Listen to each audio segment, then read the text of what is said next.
What's up, folks? It's here. Streets of New Capenna. Full set review. My name's Ethan, one of the co-hosts of Lords Limited. I'm joined by the one and only Alex Nikolic from the Limited Level Ups podcast, aka Quarter Calls. We're going to be doing things a little differently here. We're a few days later than we normally do this, and we're going to give ourselves a break. We're going to give ourselves a breather. The set doesn't go live online for at least, 10 days from doing this. So we're going to actually split this up over 2 days. We're going to start with doing commons and uncommons today. We'll do rares and mythics tomorrow. Yes, we know that Alex is muted on the VOD. Don't worry, we'll have these up in parts on the Lords of Limited YouTube channel, as well as the Limited Level Ups podcast feed. For the set review today, we're going to be starting with multicolored cards, then colorless, then we're actually switching things up again. Not going Wooburg, we're starting with red, green, white, blue, black. We'll be doing commons and uncommons today, like I said, sorted by rarity there, and then sorted by mana value within those rarities. We're going to start off with the multicolored commons. First up is Body Dropper, which is black-red for a 2/2. Whenever you sacrifice another creature, put a +1/+1 counter on Body Dropper. Pay black-red, sack another creature. Body Dropper gains Menace until end of turn. Alex, usually when I do these, you get to poison my mind first, and then I take that poison to Ben for the crash course.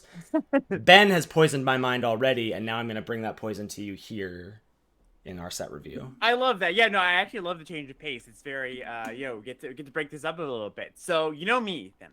I love to provide some context for our listeners and our viewers based on, we start with these multicolored cards. So I will do that today, starting off here with Body Dropper. So, for those who don't know, and I'm sure most of you know at this point, this is a 3-color set, right? It's a arc/shard set, whatever you want to call it. The allied touching colors on the back of the magic card, not the triangular non-touching ones. And so what that means in this set is you're going to want to start in one of the two allied colored pairs here. Body Dropper being Rakdos, the colors that touch on the back of the magic card. We've got Body Dropper in Rakdos. We've got Selesnya cards. We've got Azorius cards. All 5 of the allied pairs. That is because, Ethan, you want to lead us off here? Why is that, Ethan? Why do you want to start in allied colored pairs and not enemy colored pairs in this set? Because if you start an enemy colored pair, you're effectively limiting yourself to one of the 5 families. If you start off in an allied colored pair, that has overlap in 2. So if you start with a black-red card, you can either be in Maestros, which is black-red-blue, or you can be in Riveters, which is black-red-green. It's almost like we rehearsed this, Ethan. We didn't actually, but that was perfect. Yeah, so put me on the spot there. I was like, Jund, don't say Jund. Riveters, there we go, got it. Riveteer, yeah, we'll get it by hour 2 here. Exactly. Yeah, so in this set, you kind of want to think about the archetypes in thinking about allied color pairs. I think the families are going to be their own kind of thing, but if you just break it down to the allied color pairs, it's actually going to help you process them a lot. So let's just start with this body dropper here. Rakdos being, the sacrifice themed card. Mm-hmm. I really like this card. I think you guys also like this card. I don't think you have to poison me. I think I've already drinking the Kool-Aid on this one as well. I think this card is awesome. Yeah, I think so too. I started off kind of low on this, actually. I was like, C plus, whatever. And Ben was really excited about it. And the more I thought about it, I was like, oh yeah, if you do Body Dropper, especially this being a common, if you go Body Dropper on 2, Body Dropper on 3, and then blitz out a creature, and then you're triggering these twice and they're growing, and I think this is just really, really good. There's quite a lot of fodder. I think this is a well-supported card, and I think this is a B. It's one of the it's 2-drop that gets that still sees, or 2-drop that is still really good in the late game, and that's something that is very valuable, right? Late in the game, this can grow, can sacrifice your little things that are lying around. One of the things with Blitz, which is a mechanic that plays well with sacrifice, that we'll get to very soon. But earlier in the game, you're going to be able to Blitz, and this will get a counter because your Blitz thing sacrifices. But on turn 7 or something, you're going to be able to Blitz something for 4 mana sometimes, then sacrifice this. That you draw the card off the Blitz thing, you get the counter off this. You have all these engines going. I really like this card, and also there's some cards that naturally sacrifice themselves, right? So yeah, I don't know. What do you want to start out here with Body Dropper? Yeah, I say B. Yeah, I think so too. I think this is maybe a little bit optimistic, but I'm willing to err on the side of optimism here. I agree with that. Yeah. You got to promise me we're not going to average 4 minutes a card, right? Oh no, that was just the early the early spiel for what we're doing. Yeah. What's up next here? Next up, we've got Civil Servant. So this is the Selesnya common gold card. So this is green-white for a 2/3 cat citizen. Citizen's important. Whenever Civil Servant attacks, you may tap another untapped citizen you control. If you do, Civil Servant gets +1/+0 and gains lifelink until end of turn. Again, I think this is another really strong card. 2 mana, 2/3 is a very good body. And the fact this can attack as a 3/3 lifelinker potentially. Yep. That seems quite strong to me. I'd probably go like B- on this. Yeah, I think so too. So 2/3 is going to get in quite easily on turn 3, I would say. And then, you on turn 3, if you tap even your, reasonable 3-drop that might be good at blocking, being able to give this lifelink means that, you don't mind not blocking with your 3-drop. If you're aggressive, you probably don't want to block with your creature anyways. And attacking with a 3/3 lifelink on turn 3, that's pretty big game. So I think I would join you with B- here. Nice. Next, we've got Jetmirs Fixer. This is red-green for a 2/2 cat warrior. Pay red-green to give it +1/+1 until end of turn, but if mana from a treasure was spent to activate this ability, you put a +1/+1 counter on Jetmirs Fixer instead. Yeah, what do you think about this one? I mean, so I'm not quite clear on how much the treasury thing is going to happen, if that's going to be more uncommon based. Obviously, there are things that make one-off treasures. There are cards that make repeatable ways to make treasure in the format. So it exists. I think it's been sort of blown. If you followed any Twitter discourse or preview discourse, I think the treasure stuff has been sort of blown out of proportion in terms of its constructed applications or the rares that exist. For limited, I think this will be it'll be maybe less prevalent, but the threat of activation on this is real, and the fact that you can attack with that. What I mean by threat of activation is you can attack with this, and then you can have red-green up or red-red-green-green up. Though in a 3-color set, that's going to be less likely. But you can have red-green up, and your opponent may not want to block it. You may not have to pump the mana into it, and you still get your attack in. If you can use treasure to just grow this over the course of the game, that's quite powerful. Yeah, just the baseline of 2 mana 2/2 that you pump 2 mana into give +1/+1. I mean, like you said, it's going to be a little bit tough to go exactly green red multiple times in a turn, but that's a good card. The treasure on top of it is a nice little bonus. I think that's the kind of like secondary part of the card. I'm not super worried about that, especially because I do think treasure, you might want to use treasure for your other card, number one, to cast your multicolor cards, or to to pump into better payoffs potentially. But it's an option, and that's that's never bad. So I think this is on the lower end of things. Of course, this is representative of the green-red treasure archetype, or the ones that the color or the families that touch green-red kind of have a treasure theme. I think this is fine, not amazing. I think I would probably give it just a C+. I think. Yeah, I'm on C+ as well. Yeah, I could even see it just being a solid C. I don't think this one's as special as the last two. Yeah, I think C+ feels right to me. Sweet.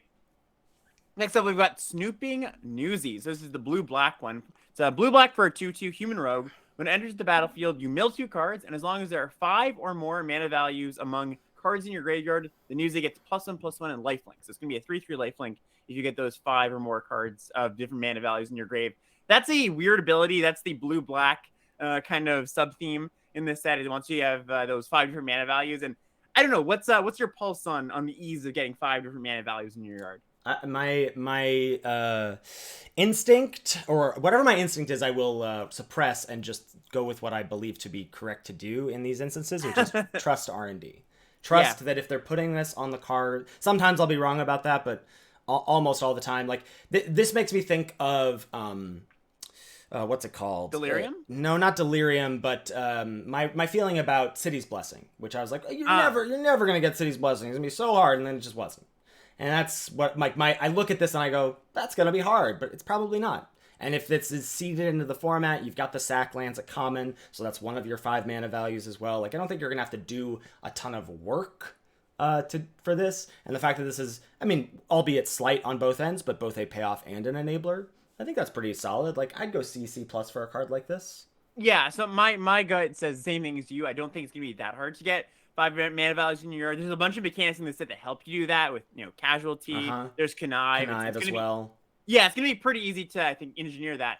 My slight issue with this, and this is, a little bit of looking into the future, looking at the set, I don't think this blue-black theme is something you care about all that much. Like, the payoffs aren't that good. Feels incidental. Yeah, I agree. It's very incidental. Yeah, you're not going to go hard on this. So it gets a little bit of a knock for that. So I think probably just gonna give this one a C. Not that exciting, and don't care. I don't think the theme is as strong as the other ones, but it is a good enabler and a good payoff, like you said. Mm-hmm. Next up is Celestial Regulator, 1 white blue for a 2/3.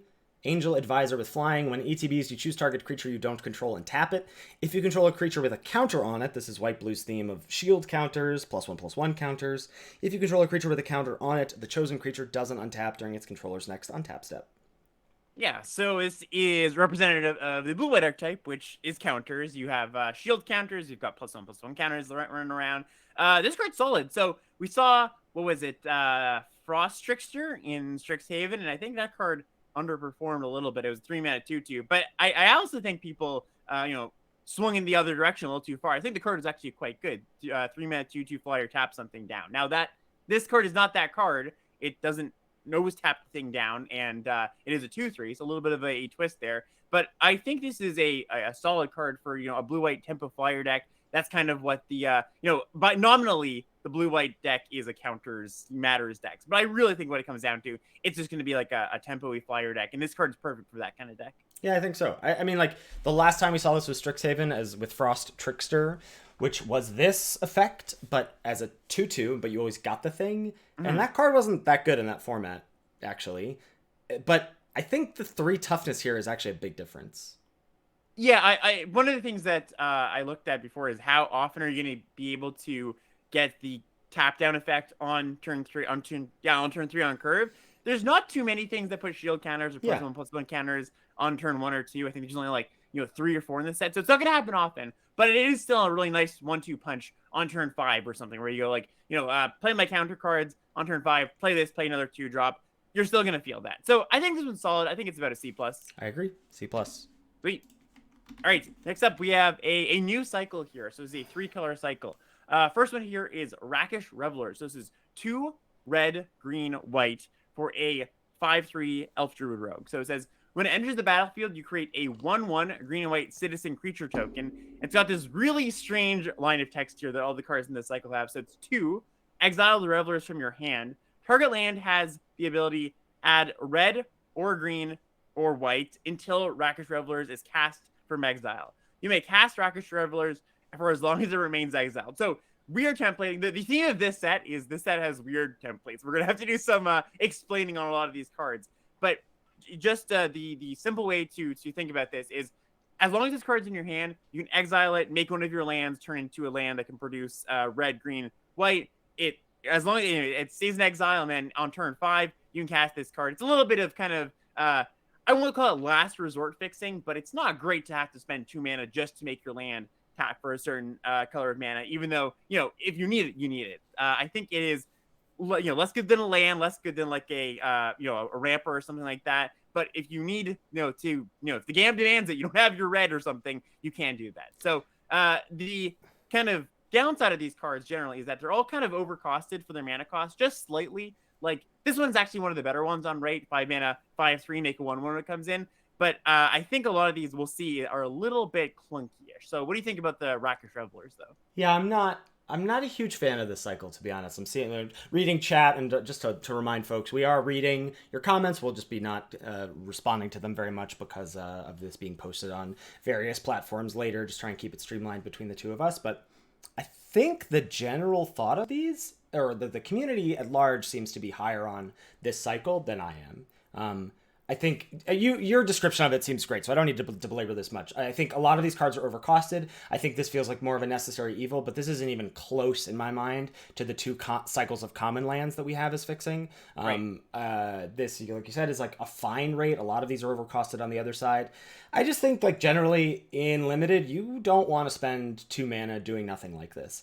And this is even worse than like mana cycling, because you're not even getting a card out of your deck for this, right? It's not like the Sunblade Sentinel from, right, it's not Sunblade Neo, Samurai, right? which also gained you 2 life, and that was relevant too. I think this cycle seems fine. You're obviously going to play these cards, but I'm not excited about them. I probably put them all at like a C.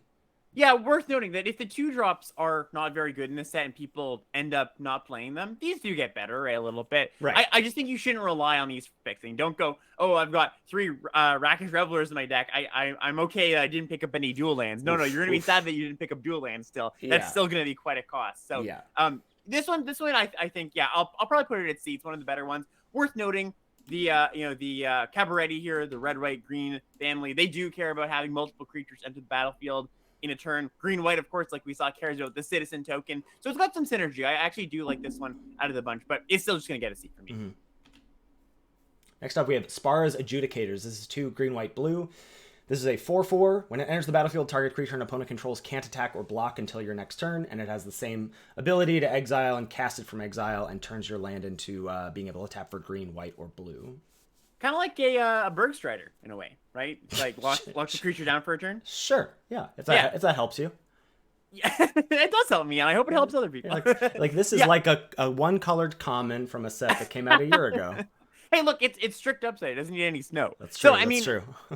Jokes aside, I do think this card is the best one of the bunch. I think this is like just 4 mana 4/4 or 5 mana 4/4 comes in, locks something down for a turn. That's just a pretty good effect. Yeah. So I'm still not gonna give it a high grade. Again, I still think it's a C. Like these cards. Yeah. These cards are all expensive. They cost. They're 3 colors of mana. Like I'm seeing some people saying like, oh, they can splash themselves. Like you're not doing great. I think if you're in the cabaret and then you're splashing Spar's Adjudicators. Like I would not be doing that in this format.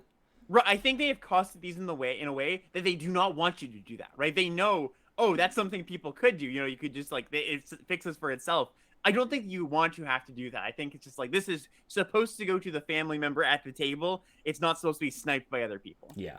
So I'd say C again for the Adjudicators. Yeah, I think so too. Next up, we've got the blue, red, black one, the Maestros ones. This is Glamorous Outlaw, 3 blue, black, red, so 6 mana for a 4/5 vampire rogue. When it enters the battlefield, it deals 2 damage to each opponent, and you scry 2.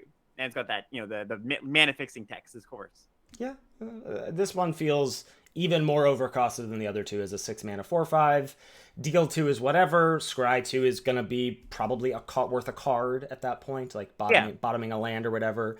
But I'll stick with C here. Yeah, it feels a little bit value-y. I don't mind it, but I think probably C or C- for this one for me. Next up is Masked Bandits, 3 black, red, green for a 5/5 with Vigilance and Menace, and has the same exile ability for your land to turn it into a black, red, green land. You get it? You get it, Ethan? It's they're Masked Bandits. They're raccoons. I get it. Okay. I was just checking. I get it. How do you feel about a 6 mana 5/5 Vigilance Menace though? This reminds me of what was it? Sabertooth Nishoba, I think, was like a 4 white. Yeah, back in the day of Invasion, I had a white green. I had like that. I had 4 Heroes Reunions, of course, to gain 7 life. I had 4 Armadillo Cloaks, slapping those on doing Query on Dryad on turn 2, Armadillo Cloak on turn 3. Sounds very Ethan. Very very Ethan. Enchantress. Yeah. Yeah. Oh, yeah. That's where my love of Enchantress started. Yeah. So I mean, this card's fine. Vigilance Menace on a 5/5 is good, I guess, but like whatever. I think I like this the least so far. It's a 6-drop, not like some of the other 5-drop ones. I really want my 6-drops to stabilize me. Like, yes, this beats down pretty well, but I'm not really looking for that for my 6-drop often, especially my 3-color 6-drop. So I think this one's a little bit lower. I'd give this one like a D+ personally. D+? Yeah, I'm just not into this one that much. Cool.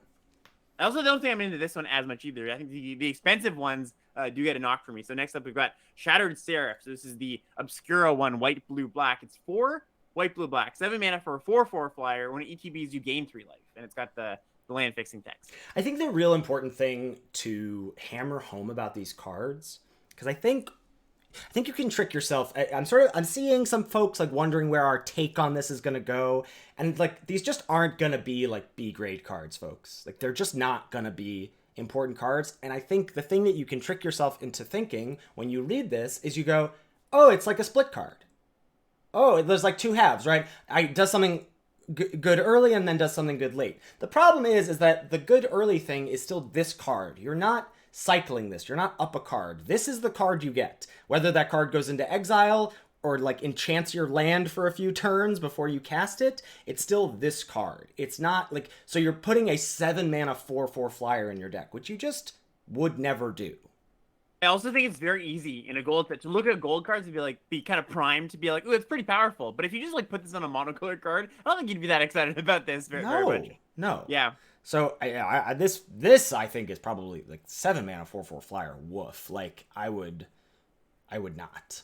It does gain you back some life, obviously. That's the little, little bonus you get. And 4/4 Flyer is gonna end some game. I'm not saying this card is terrible or anything. We're just kind of weighing compared to the other ones, and just and compared to, well, the better things you can do in the set, right? We're looking at this card, not a vacuum, of course, but compared to the other cards in the set, I just don't think this is all that exciting. So yeah, I think this one's probably gonna be a D+ as well for me. Yeah, I agree. Sweet. All right, so now we'll move on to the uncommons. I think we've got these grouped. Yeah, we got these grouped by their colors. So we'll look at all the 2-color cards together, then all the 3-color cards together, and they're all grouped by either pair or family. So first up, we've got ceremonial groundbreaker, which is 1 green-white for an equipment. It has an equip cost of 3, an equip citizen cost of 1, and the equipped creature gets +2/+1 and has trample. Yeah, maybe this is just recency bias, but I've been kind of tepid on just equipment in general lately. I don't know. I just feel like it hasn't been super great. Like the last, awesome common one I feel like we had was Gold Vein Pick, or the call time equipment in general was pretty good. But I don't know. I just feel like 3 mana. Okay, so let's just say you can equip for 1, right? Let's just say you've got a lot of citizens in your deck. By the way, this is again a green-white citizen tribal gold card. That's the idea here. You got a 3 mana equipment, equips for 1. Getting the creature gets +2/+1 and trample. I mean, that's good, but I'm still not excited about it. I don't think.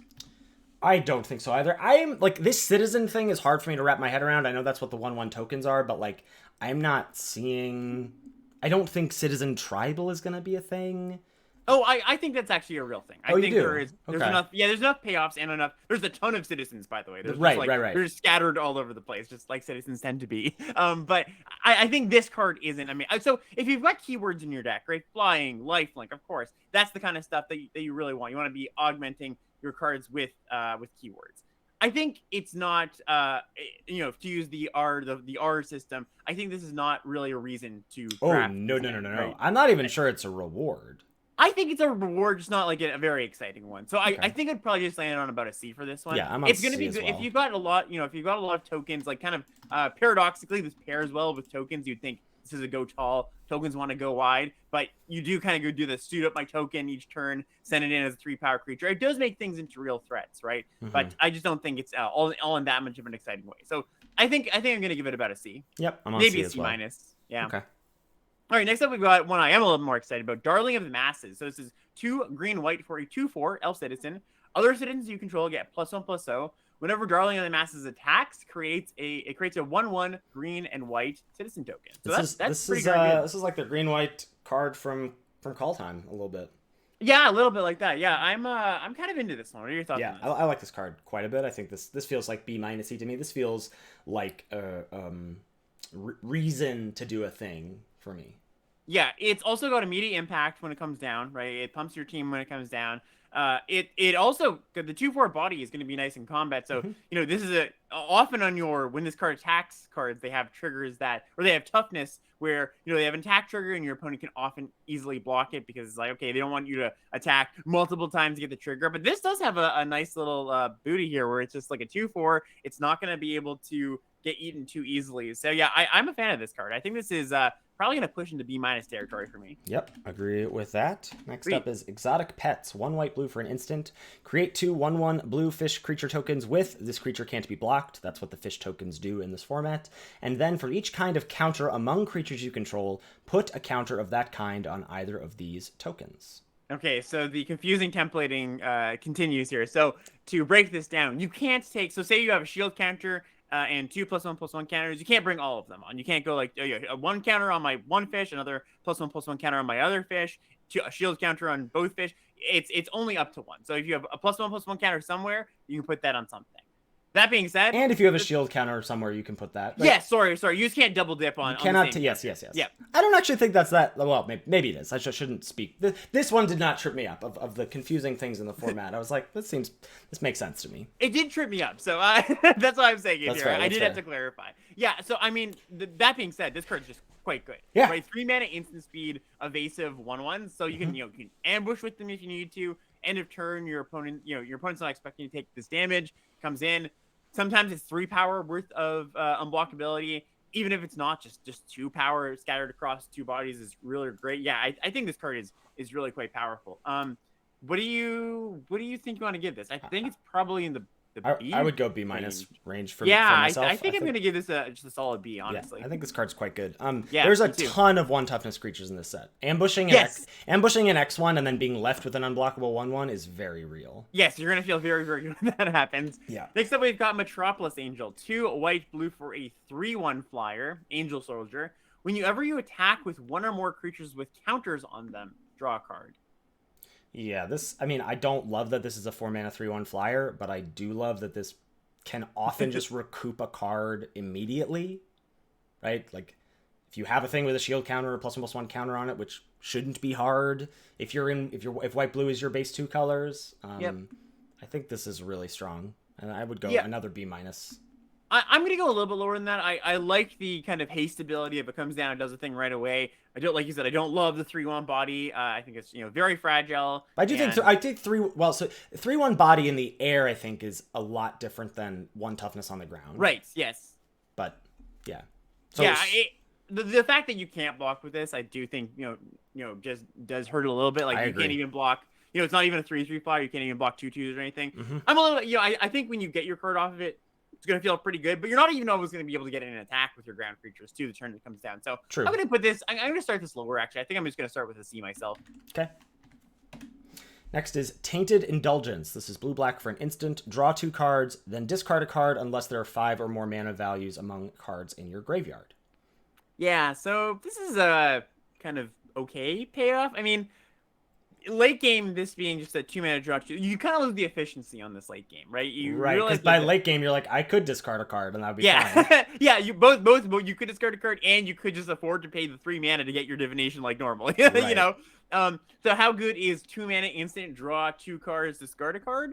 Not very good, right? It's catalog. 2-mana catalog is not exactly an exciting effect. Might be cool to, like, in some spots, this can be a combat trick, right? This plus the thing you discard are your last 2 mana values, and now your 3/3 flyers of 5/5. But like, yeah, I'm still not. Yeah, no, I'm not. Yeah, I'm just like, cards that just purely say draw cards on them they're just not good anymore. I'm sorry, folks. Like, when every creature is a 2-for-1, you don't need card draw to come from these kinds of spells. Yeah, it's interesting. There's a lot of inspiration / divination kind of effects in this set, and I think we're gonna probably, when we get to them, rate them as we usually do. Sometimes there are some overperformers if they happen to dig really deep or put cards in the grave. But otherwise, like you're saying, I just think it's hard to find time for these cards all the time. So I don't know. I think this is an okay reward. If you're gonna want to wield this card, you're not gonna want to take this early. I think it's probably gonna just be like a C for me, C- potentially. Yeah. Just not that all exciting, I don't think. Yep, I'm in for C as well. Probably a little lower, but start there. Yeah. Next up, we've got Syndicate Infiltrator. So this is 2 blue, black for a 3/3. It's got flying, and it says as long as there are 5 or more mana values among cards in your graveyard, the Infiltrator gets +2/+2, so it becomes a 5/5 flyer. Yeah, I mean, 4-mana 3/3 flyers have been fine. Yeah. Fine, yeah, whatever. We've kind of been okay with them. Yeah, I think we're generally a little cooler on them than we should be in our set reviews. Like, yeah, that's fair. I think we usually err on the side of maybe C- when they're really Cs. But if this can be a 5/5 flyer some amount of the time, that's pretty large, right? Like, that's dragon status, I think. I'm not going crazy. I don't think this is a reason to do anything, but this is a fine reward at C+, I would say. No, I actually do like this version of Phantom Monster, funny enough. So, I mean, you have this in the battlefield, and, as much as 3-mana 3/3 flyer is not impressive anymore, it is not something that you're just like, oh, my opponent spent 4 mana on that, what are they doing? It's a real card. You're going to have to worry about the clock it presents. It does block some number of things. And this card does create a decent amount of tension, I would say, for your opponent. They're like, oh, man, like, end of turn, they might cast an instant and put another card in their grave, and this is just a 5/5 flyer. Like, I really have to worry about that. I also have to worry about this thing ambushing me in combat sometimes, right? They left back something, maybe you weren't expecting it to be a 5/5. So I do think the upside on this card is real. I think it's certainly better than the last card we saw, the Tainted Indulgence. It's a better payoff than just a draw. Oh, sure. Yeah. I don't think I'm going to go too high on this one because it still is just a little bit vanilla-y, but I think it's solid. I think I'd give it a C+. Yep, C+ for me as well. Love that. Great. Next up is Fatal Grudge. Black-red for a sorcery. As an additional cost to cast this spell, sacrifice a non-land permanent. Each opponent chooses a permanent they control that shares a type with the sacrificed permanent and sacrifices it, and then you draw a card. Ooh, yeah, very, very kind of not finicky. Finicky's not quite the right word, but it's interesting. I think it's fun how this card kind of plays. So let's say you sack they have one artifact. You can sack a treasure if you wanted to do that or something like that. Often you're going to be sacking a creature, I would say. But it's like a 2-for-1-ish. I mean, it is just 2-for-1-ish if you sack a card that you don't care about, right? You sack like a 1/1 that got value. You get to draw a card off of this, and they have to sack a card. You're not really maybe hitting the best card. You hit like you get a token or something. That's not great. I don't know. I'm kind of talking myself down on this actually a little bit. I don't think this card's actually that good. No, it's an edict. Yeah. Edicts are not good in limited. Yeah, I was hotter on this for some reason. I thought maybe there was target. Maybe I saw target somewhere on this card. Yeah. I mean, if in the early game you have a good fodder thing, like you go cast like the 1 mana or 2 mana 1/1, make them discard a card. They play their creature. You untap. You sacrifice your thing. They sacrifice their thing. You draw a card. I mean, then you're just like falling a little bit behind on board. You can sack a blitzed creature later in the game. True. Like I don't think this is bad. I think again, like if I think the R's are a good framework. Like, I don't think this is a reason to do a black-red thing, but I do kind of feel like this is rewarding, at least certainly a role player. Like, this isn't bad. Like, this is a C or C+ in the deck, but I wouldn't like expect this to do great things. Yeah, I don't think so either. I think this is probably just. I honestly just want to go C- on this. I actually don't think this card is all that good. Yeah, I am with you. I think a little bit more of a constructed plant. Yeah. All right, next up, we've got Forge Boss. So this is 2 black-red for a 3/4 human warrior. Whenever you sacrifice one or more other creatures, Forge Boss deals 2 damage to each opponent. This ability triggers only once each turn. So there's a lot of safety valves on this one, right? It's like 1 or more, 2 damage to each opponent. Not to 2 creatures. This only triggers once each turn. It's kind of just like we really don't want it to be Mayhem Devil 2.0 here. But yeah. I don't know. What do you think about the card? Despite the safety valves on it, it's like it's fine. Yeah, probably. Like I think you can maybe reliably count this for like 4 damage in your as like the ceiling of this card. I would think. I don't know. I'm skeptical of a 4 mana 3/4 that's got all this set up. I don't think this is like crazy good or anything. I'd probably give it like a C+. It's going to be threatening when you have this and you have just a bunch of treasures just kind of sitting there. Your opponent's going to have to kill it, but they do have the time to kill it, right? It's not. It's just if it just threatens to sit there and deal 2 damage over the course of 2 and then 2 and then 2, that is threatening. But I don't think that's going to be the average case for this card, honestly.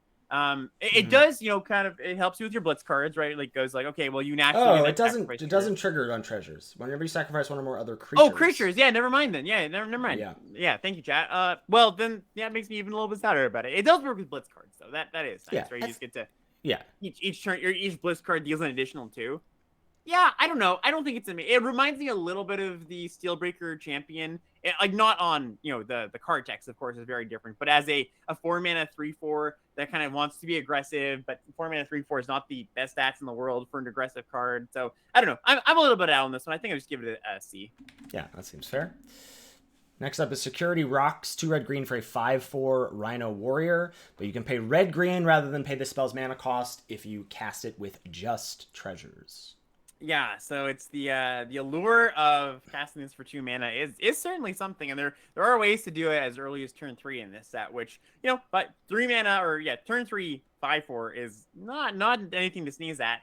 That being said, it's kind of just a big dummy, right? Like I don't know, I don't think a 5/4 is all that exciting. I think it's good, it's good to be able to have that ability. Cast this on turn 4, it's not going to be bad at all. We saw that the wolf, the 4 mana wolf or 6 mana wolf from Crimson Vow that could be 4 mana. If you had another wolf, that card was always like, oh, okay, that's a 4 mana 5/4. That was kind of a thing you had to deal with, but nothing too threatening, I don't think. I think this card's okay. I don't mind it, but I think I would just give it a C, probably C+. Yeah, I go C. I think this is whatever. It's a 4 mana 5/4. I think just that the times that you're casting this cheaper, you've spent other resources for this. That's not good. Right. I think that generally I think like raw stats tend to get a little bit overrated a little bit, where it's like, oof, it's so big, and yeah, it matters for something, but I don't think, like, I'm just like more looking for effects on my cards these days, like things that 4 mana 4/4s are not like there were in Dominaria. We were like 4 mana 4/4 at common, that's crazy, right. And then we were like, oh, this actually doesn't matter, and that was like 4 years ago. Yeah, somebody in the chat saying, is it Biograph again? That's kind of a funny comparison. Yeah, right? Biograph stunk. Yeah, I don't think it's quite that bad, but I'm not so into this card. Yeah, I think I would just give this a C. Yeah, I think this is a C as well. Next up, we got one that I do kind of like. So this is Stimulus Package. This is 2 green red for an enchantment. When it enters the battlefield, you make 2 treasures, and you can sacrifice a treasure, create a 1/1 green and white citizen token. So it's not once per turn. You can do it at instant speed. It's actually got none of the restrictions I feel like these cards usually have. So this is interesting. This is wild with Alliance, the creature fall mechanic. Like, yeah. This is so it's like crazy good with Alliance. It's crazy good if you're going deep on treasures. I think this is a really cool build around. Yeah, so if you're just forget just you're top decking or you're looking at this card in a vacuum, it's 4 mana for 2 1/1s. That's not very good, but I do think you're going to be able to make this quite a bit better than that, right? Like you said, Alliance, which is a mechanic that we haven't quite got to yet, but it cares about when creatures enter the battlefield. I think there's like a world where you just have a good amount of treasures in your deck, and this just comes down and makes, even if it just makes 3 1/1s instead of 2 1/1s, that's not bad. When it gets to 4 and 5, I think you're really, really doing it. And there's going to be some times you're just like, you've got some treasures you've got lying around, and you just cast this and you make 5 or 6 at some point. I think this is quite a powerful card. I'm big on this one. Yeah, I am too. I gave it like a B- initially, but kind of want to like bump it up to like build around B plus. Yeah, I'm into build around B for this one. Sweet. Next up, moving on to the cabaret cards. First is Brazen Upstart, which is red, green, white for a 4/2 elf shaman with vigilance. When it dies, you look at the top 5 cards of your library. You may reveal a creature card from among them and put it into your hand. Put the rest on the bottom in a random order. Yeah, so not a bad effect. I think we've come to learn, at least it's been highlighted for me in the past few sets, that death triggers are quite a bit worse than ETB triggers, right? I think often we look at these cards and we're like, Spore Crawler is maybe a good comparison, right? Where it's like, dies, draw cards. But you can kind of ignore that card for a while, take 3 points if you don't want to draw a card. This card has kind of some built-in protection against that, though. You can't really ignore this card as a 4/2 vigilance, right? You play this, your opponent doesn't really want to attack into it because you're going to draw, a card with some selection. But at the same time, they can't just take the damage because it's got vigilance, so it can block. It can re-up and block again next turn. So it's kind of got it kind of solves some inherent design problems with some death triggers that we kind of see sometimes. So as far as a 3-color card goes, which is a cost, right? You do have even in this 3-color set. I think it's a solid one. Not an amazing one, but a solid one. Yeah. Well, and this is a card. When you look at these 3-mana cards, like, you also want to think about, do I need to play this on turn 3 for it to be good? Mm-hmm. Am I okay with this on turn 4, turn 5, turn 6? Right. I think you are. Yeah, I think so too. It's not the most impactful, but it's gonna be a real card that your opponent has to care about, mm-hmm. right? Again, they just can't keep taking 4 damage. It's not like a card that's gonna get blanked at some point in the game. It's gonna be relevant. Right, and worth noting, kind of we're being alluding to this, but for those who haven't drafted a 3-color set before, you don't really want to be full on 3 colors, right? It's you just, the mana base doesn't exist in limited to do that. Even though they give us dual lands, multiple cycles of dual lands, and that cycle of mana fixers we saw, and more mana fixers, you still, to cast your cards in a timely fashion, you want to be like, for example, with this card, base green white splashing the red, or base red green splashing the white, right? It's going to be something you don't do on turn 3 every single time still. I've had a lot of questions on stream, a lot of questions in our Discord about, it'd be great if you guys could touch on like drafting 3-color sets. And my like my jerky knee-jerk response to that is like, it's just the same. You just, it's close. Draft it's a 2-color deck, but it's close to the same, except in normal 2-color sets, you are going in with the mindset of, I'm drafting 2 colors and maybe I splash. Yeah. In this set, you're going to be saying, I'm drafting 2 colors and I'm always splashing. Yeah, I think if you think of this more as an allied color set, like the allied cards we were talking about, where it's like the green, green white is a deck, blue black is a deck, red black is a deck, and then the families are actually just flavors of those decks, right? It's like green white citizens with some red in there, right? Or green white citizens with some blue in there, adding the shield counters. I think that actually helps you frame it a little bit better, honestly. Yeah. So where are you at on Brazen Upstart? It's a good card. I think I'm gonna give this one a B-. Great. All right, next up, we've got the Cabaret Charm. So it's the first in a cycle of charms. Red, white, green for an instant. And it says, choose one of these 3 options. Cabaret Charm deals 3 damage. Cabaret Charm deals damage equal to the number of creatures you control to target creature or planeswalker. Creatures you control get +1/+1 and gain trample until end of turn. Or create 2 1/1 green and white citizen creature tokens. Do you get it? Cabaret wants to go wide. Do you get it? Yeah, yeah, loud and clear. Kill a thing because you went wide. All of your things are bigger because you went wide, or this helps you go wide. Like, it's very, very clear what this is trying to do. I think it's quite good though. Not to do charm ranking or anything on this set review, but I think this is one of the better ones. I think the deal damage mode is often going to kill what you want. Like it's going to deal 3 damage at the point where you want to cast this off, and you can't cast it on turn 3, right? It's a little bit of a downside, of course. Sure. But the +1/+1 trample mode, that's going to end some games. The 2 instant speed creatures, I think that's pretty big, right? Yeah, just being able to trigger your alliance and instant speed, yep. even just like ambushing things, like we were talking with the exotic pets, the 2 fishes, right? Just ambushing 2 1/1s at instant speed. I think that's pretty good too. But with the times that you go instant speed, give +1/+1 to this creature because that's what my alliance trigger did. I think that's quite strong. So I'm a big fan of the Cabaret charm. I agree. What do you want to give it? B-? Yeah, I think B- is pretty solid. Yeah, so I would give it a B-. I'm in for that as well. Oh no, you get to read this card. Go ahead. Oh, I get to read. Yay! Okay, so this is Rocco, Cabaret Caterer. So it's X, red, green, white for a 3/1. It's a legendary creature, elf druid, and it says when Rocco enters the battlefield, if you cast it, you may search your library for a creature card with mana value X or less, put it onto the battlefield, then shuffle. So it's a Court of Calling. It's a Court of Calling. Yeah, it's my signature card. So X mana, so 3X for a 3/1. So just 3 mana for the 3/1, and then you can go search for any creature in your deck. I think this card is really, really good, and I don't think it's I'm not just trying to talk it up because I like the card. I think it's really, really powerful. Yeah, well, I mean, especially because all of these 3-color cards, I think you want to think about. I do think fixing is going to be at a premium in this format. Like, other than the lands, there's really not a lot that I like, at least. So if I'm thinking about these 3-color cards, I'm casting them late. You know what's great to cast late is something that has X in its mana cost, because then whatever, turn 6 you get a 3/1 and then you search up a 3-drop. That's so good. Yeah, this is really, really powerful. Like 2 creatures in the battle, like this does trigger your alliance twice, which is really cool, right? Like you said, 6 mana to go get a 3-drop. Even I think you're probably gonna want to maybe include a 1-drop in your deck if we're on the border of doing it or not. So you can on turn 4 go get a 1-drop with this. I think that's probably something you want to do.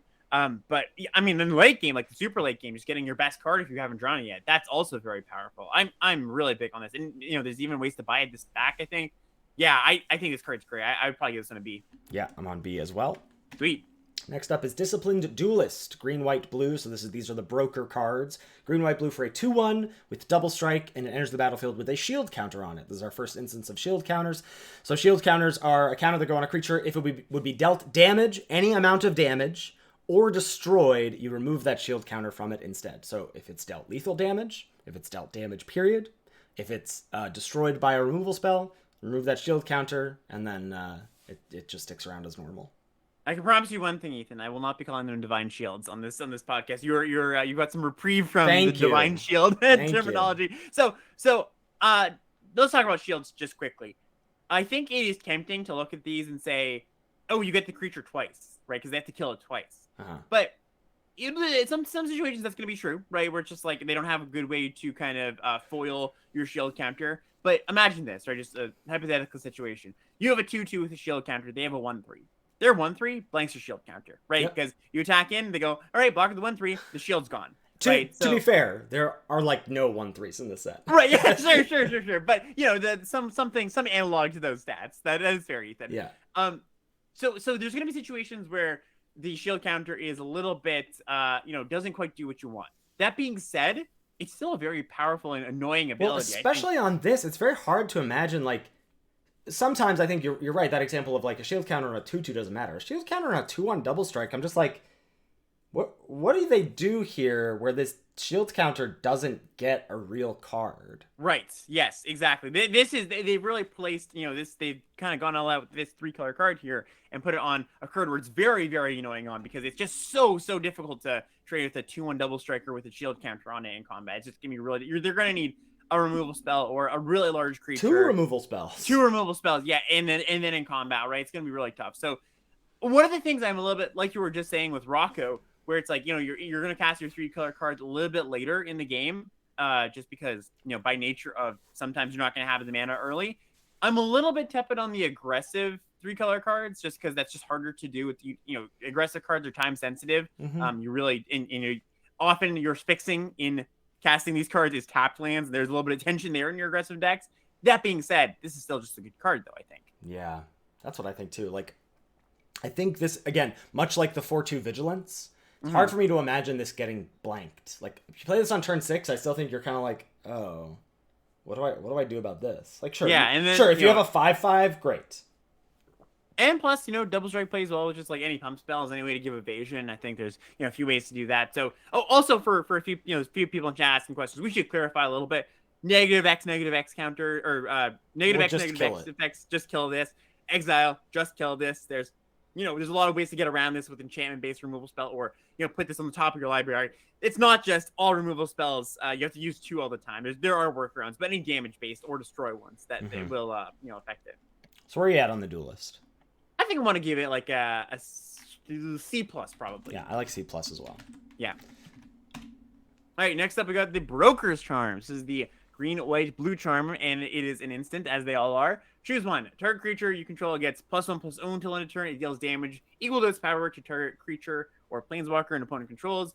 The middle one is destroy target enchantment, and the last one is draw 2 cards. I think I like this a little less than the Cabaret charm, but it's hard to be mad about these charms. Like all the modes are good. It's usually like the primary mode, the secondary mode, and the tertiary mode. And I think like primary is going to be bite spell, secondary is going to be draw spell, tertiary is going to be blow up an enchantment. But nice to have access to all 3. Yeah, being able to have a main deckable enchantment card is kind of nice, right? That's the thing. These are all going to be. You're always going to find a spot where these cards do something and do a pretty good thing too. Most of them have a card advantage / fight, removal spell mode. Right. That just like we see here. The fight or the damage mode here is Ambuscade, which is a card we've seen before and been pretty okay with. Just the +1, 3 mana +1 deals damage to something. So I don't know. I think this is worse than the Cabaret charm, but it doesn't matter that much. It doesn't, in the grand scheme of things, it does not matter where they rank in the charm ranking scale. But I think it's probably still pretty good. I think I'm gonna give this a B-. Yeah, I'm in for that. B- seems good. Sweet.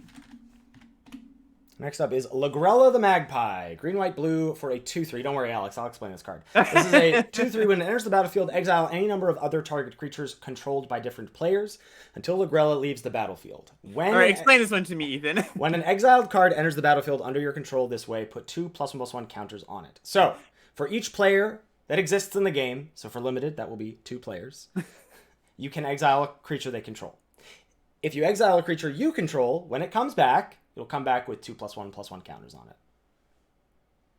it. This card made me question my reading comprehension over multiple days. Yes, I agree. This was very confusing. Yeah, so the exile on any number of other target creatures that really throws people off, I think. So, yeah, like you said, I'm not gonna belabor the point here, but it's basically a Banisher Priest style effect. Comes in, exile something of your opponents, and if you want to save one of your creatures or kind of put it away for later, or you put it rebuy an ETB effect. You have a value creature that you want to rebuy. Right, and it kind of does dissuade your opponent a little bit. A little right? insurance, yeah. Yeah, they might go, okay, well, getting my creature back is good, but I think that getting my creature back and your creature back bigger is actually something I don't want to do. Right. So there's a little bit of that sometimes. Banisher Priest effects tend to be pretty good. I think. I thought you didn't like them. Yeah, I've come up on them. I think. Okay. I think I was a little bit tepid on them before, but I'm higher on them these days. I don't know what gave me my change of heart, but I do like them still. And shield counters. If you can put a shield counter on that, it gives a little bit of protection too. That's kind of cool. Yeah. Where you at? B-? B? I think it gives it a B. Yeah. It's a nice one. Cool. All right, next up we got Corpse Appraiser. It's blue, black, red for a 3/3 vampire rogue. When it enters the battlefield, exile up to 1 target creature from a graveyard. If a creature is put into exile this way, look at the top 3 cards of your library, then put one of those cards into your hand and the rest into your graveyard. Man, we were really spoiled with Organ Hoarder, weren't we? Are we all getting how stupid that card was as a common? Are we all understanding that card shouldn't have existed? Okay, great. So this card is cheaper, right? But it's harder to cast and has some setup costs. Yes. Still very good though. Still quite good. Yeah. I mean, we pegged this as the best multicolored uncommon. Interesting. Yeah, we really like this. It's good. Yeah, I think it's good. I think the fact that you're not casting it on curve very often is, a little bit of a knock. But Hoarder could be like, but always coming down. we cannot compare this to Organ Hoarder. That's of course, not yeah, helpful. Yeah. Like, so totally. But the other thing about like this not being cast on curve is fine because it's very unlikely that there's going to be a creature in the graveyard anyway on turn 3. Yep. So I think this is just quite good. I think it's like a solid B. Yeah, and of course it fills your graveyard too for cards that care about that as well. So yeah, I would give this a B as well. Mm-hmm. Very simple card. Next up is Cormella Glamour Thief. This is 1 blue, black, red for a 2/4. Legendary creature, vampire rogue with haste. You can pay 1, tap it to add blue, black, red. Spend this mana only to cast instant and or sorcery spells. And when Cormella dies, return up to 1 target instant or sorcery card from your graveyard to your hand. Yeah, so one of the things that's interesting about starting with these gold cards is we actually don't get to see the family mechanics until we get to Monocolor cards. Yeah. So just to spell this out here, the Maestros, the blue, black, red family, they have casualty, which is a spell-based mechanic. It cares about copying spells, sacrificing creatures to copy spells. So this kind of plays in that space. I like this card for that, right? Just like 2/4 comes down. Again, it's got that death trigger problem a little bit, but that's kind of okay. Your 2/4 is going to block, and you can make mana. You can even attack if you really want to. It's also combos pretty well with, there's 2 cards in the set, maybe even 3, that buy creatures back from the graveyard. So can just loop with those. Also, there's Fake Your Own Death, which is kind of a supernatural stamina or, a natural endurance, whatever those cards, +2, it comes back from the grave when it dies, that kind of card. Combos with that where you can just have an infinite blocker where you just get that back every time this dies. So a little bit of combo potential with that there. But as a value card, it's pretty decent. Oh, yeah. I mean, just a pure 2-for-1 as 4 mana 2/4. I mean, assuming you can get a spell in your yard. 4 mana 2/4 that gets back a spell, and then on turn 5 you can potentially just play this and cast something off of it because it has haste. Like, I think this is really strong.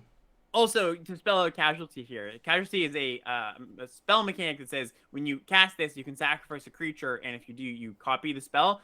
She kind of works pretty nice with that, where it's like, all right, you don't mind sacrificing this because you get back another spell from your grave. So it's like, you're not 2-for-1ing yourself, pseudo 2-for-1ing yourself there. Right. Yeah. Yeah. I'd go solid B on. Yeah, me too. I think so as well. Yeah. All right. Next up, we've got the Maestro's Charm, blue, black, red. It says, instant, look at the top 5 cards of your library, put one of those cards into your hand, the rest in your grave. Middle mode, if each opponent loses 3 life, you gain 3 life. And the last mode is Maestro's Charm deals 5 damage to target creature or planeswalker. This is less exciting to me, I think, than the other 2 we've seen so far. But again, you've got your removal spell, you've got your card selection spell, and you've got maybe a little bit of reach if you need it. But I think that's going to come up not super often. This seems fine to me. Not that exciting. The middle mode is going to be rare, but obviously good when you cast it for the drain 3 and wins the game, right? But it's kind of the it's that tertiary mode and probably less off. You're gonna cast that less often than some of the other charms tertiary modes, but it's good. Yeah, I think I can't rate these cards too low. I think probably somewhere in the C plus B minus territory. What do you want to go with? I'm in C plus. Yeah, let's do C plus for this one. Okay. Next is Mr. Orfeo, the Boulder. 1 black, red, green for the 2/4 legendary creature Rhino Warrior. Whenever you attack, double target creature's power until end of turn. Not very excited about this one. I mean, it's a good effect, right? You're going to be like, all right, well, attack with it comes down, double my 3 drops power, attacks for 6. Maybe that is good, actually. Well, it plays really nicely with this. I mean, as we're moving into the Riveters with their Blitz mechanic, which is an alternate cost on creatures that lets you just basically cast them for 1 turn. They attack, they get haste, they attack, and then they have, when this creature dies, draw a card, and you sacrifice it at the end of turn. So, you turn your Blitz creature into a thing that has to be blocked. Yeah, this is true. Okay, yeah, I'm into it.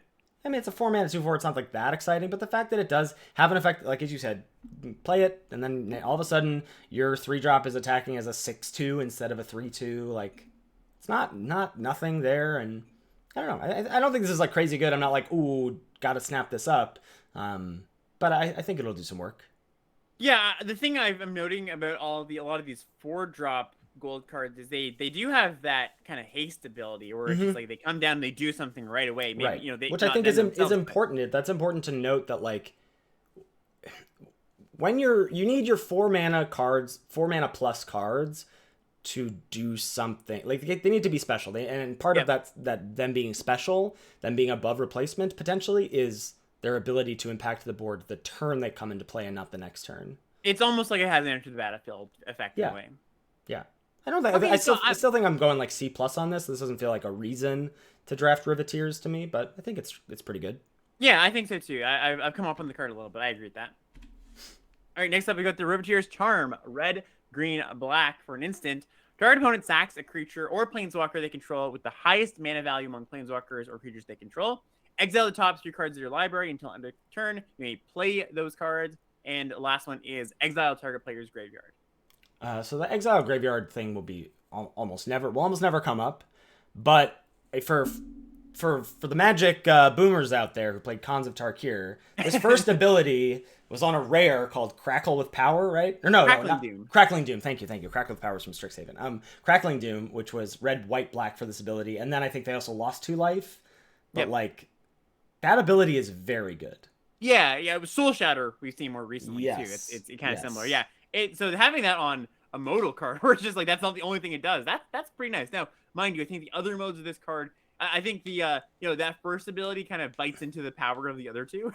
Except that this also gives you the ability to draw 3 cards late game in black, red, green, and a non-blue color combo. To be able to draw 3 cards for 1 card is pretty dang good. Yeah, you're right. I shouldn't play that middle ability down. So, yeah, I mean, it's kind of interesting. Is this worse or this is generally worse than just like a DL5 though, right?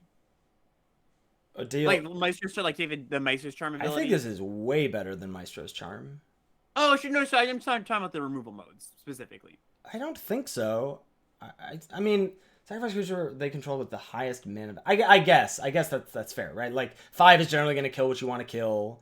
I mean, 5 messes with shield counters. This this gets around shield counters. But yeah, I hear what you're saying. But I don't want to talk down the ability either, right? I think it is still pretty powerful. You're gonna nab what you want to nab a lot of the time, right? Yeah. And then so the middle mode being able to exile 3 it's good. Up to 3, you can often play a land off that, right? It's not it's play. So let's say on turn 6 you cast that for the draw 3. You're often gonna be able to go play land, play another spell. So it's rare you're gonna get the full 3 cards. But it's until your next end step, so you can do it on your turn. Play let's say if it's turn 6, play this on your turn, play a land, play a spell, play the other spell on your next turn. Oh, I see what you're saying. Next, the next one coming, yeah. I always read that as the following. Right, the following, yeah. Yes. The one after. Yeah, so it's you can't do it at instant speed though. That's maybe a little bit. You have a little bit of mana left over, and you have to have a lot of instants in your deck at that point to cast on your opponent's turn. So it's gonna draw you 2 cards sometimes. Yeah. I mean, you can do it on their end step, and then if it's land, spell, then you can play land, play the 2 spells, sure. Right. Yeah. So I don't know. I think this one's solid. No, I don't think it's amazing. I would probably put this in the C+ range as well. Yeah, I'm on B- here. All right, fair enough. Riveters Charm. Next is Crew Captain. Black, red, green for a 4/2 human warrior with haste, and it has indestructible as long as it entered the battlefield this turn. For my 3-color card, yeah, no thank you. Yeah, we've kind of seen these kind of effects before on Monocolor Current. Actually comes in like it's a... Wait, it's 3 mana 4/2 haste. I mean, sure, the indestructible thing, whatever, but... It's good, yeah. We've seen that many times, and it's whatever. The difference, I think, so often those cards come in and become like it comes in as a 4/2 haste and it becomes stays a 2/2 or something. So this stays a 4/2, right? Which is kind of nice. But I've got the caveat of aggressive 3-color cards are worse than the defensive or later game 3-color cards. You want to cast this on curve all the time, and mind you, when you cast it on 4 or 5, it's still gonna hit pretty hard and then be a fine body. But it's just not that exciting. I think this one's probably like a C. Yeah, I'm gonna go C- here. Actually, I'm pretty off this card. Yeah, not super exciting. Next up, we got Nimble Larcenist. This is white, blue, black for a 2/1 flyer. When it enters the battlefield, target opponent reveals their hand to choose an artifact, instant, or sorcery card from it and exile it.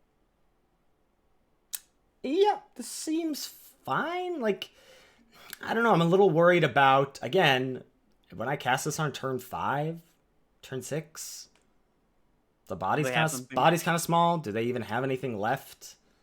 That matters. Think they often will have something. Yeah, I think it's going to be uncommon that they don't have some instant or sorcery in their hand. Really? I think you're gonna cast this. You will cast some 3 sometimes, not all the time, but sometimes, and it's almost gonna nab. It's gonna nab something almost always then. And we cast it on 5 or on 6. I think it's gonna be pretty rare that this misses. So if we're assuming that this hits most of the time, it's really good. If we're assuming it hits, 50% of the time, it's, not good, not as good, but still a card I'm interested in. Yeah. Yeah, I mean, the comparison here is Sin Collector, which obviously, again, came out like 10 years ago in Dragon's Maze. That card wasn't that good. Yeah, but the 2/1 flyers is a lot better because in the late game when you draw this, it's still a reasonable thing, right? 2/1 in the late game on the ground is not a reasonable thing, right? So I think it gets a decent bump up for that. All right, what do you grade this? I would give this a B plus. Oh, sorry, not B plus. No, a B minus. B minus. All right, I'm gonna go C plus for now.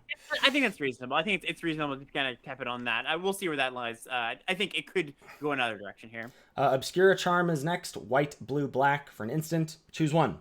Return target multicolored permanent card with mana value 3 or less from your graveyard to the battlefield tapped. Counter target instant or sorcery spell. Destroy target creature or planeswalker with mana value 3 or less. I think this is probably the worst of the charms. The destruction mode to destroy a creature 3 or less is worse than all the other ones we've seen.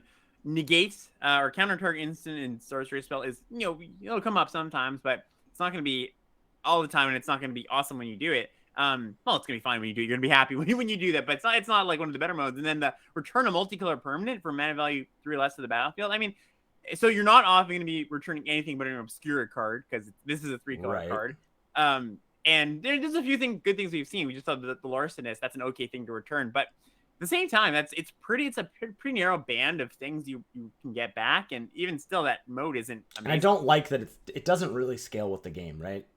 Like exactly. In the way that the other ones that have like you can either kill a thing or draw some cards or whatever, kill a thing, get some 2/1/1s. Like this doesn't. It feels like all these modes. I'm like, I want these as early as possible. Generally, I don't know. This feels like a card that was tuned for constructed a little more than tuned for limited. Which is going to be fine limited, but I think this one gets a C. I think so too. I think I'm in for C as well. All right, last multicolored card here. What do we got?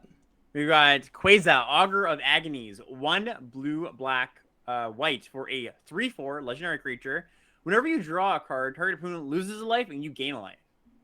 Yes, please. Yeah, I really like this card. So it's got the beating. kind of ill-gotten inheritance. We've seen this effect multiple times in the past few years, and it's varied in power. But being able to passive ability, just drain on each of your draw steps pretty much, and being a good blocker, pretty good attacker, and of course this works well with Connive. It helps you when you draw extra cards or just any draw spell. Yeah, I think this one's pretty nice. Yeah, I'm going B on Quasar. Yeah, I really like this one. Sweet.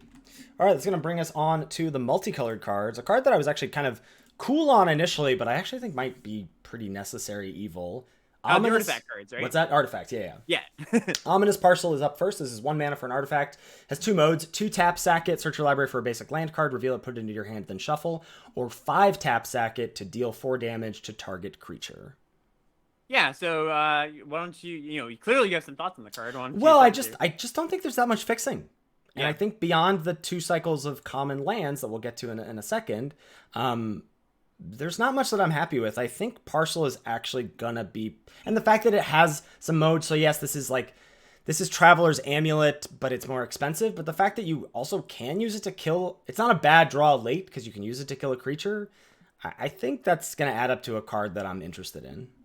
I think there isn't much fixing observation, which, I think there's a medium amount of fixing, but not as much as you would like. Mm-hmm. I think that observation is more pointing to the direction of kind of in favor of what we're saying, where you just shouldn't be splashing all that much, right? But you're gonna need you're gonna need to. You're gonna be even if you're base black red, you're gonna probably be playing, if you're Riveters, 5 green cards. Totally. You're gonna need fixing. Right.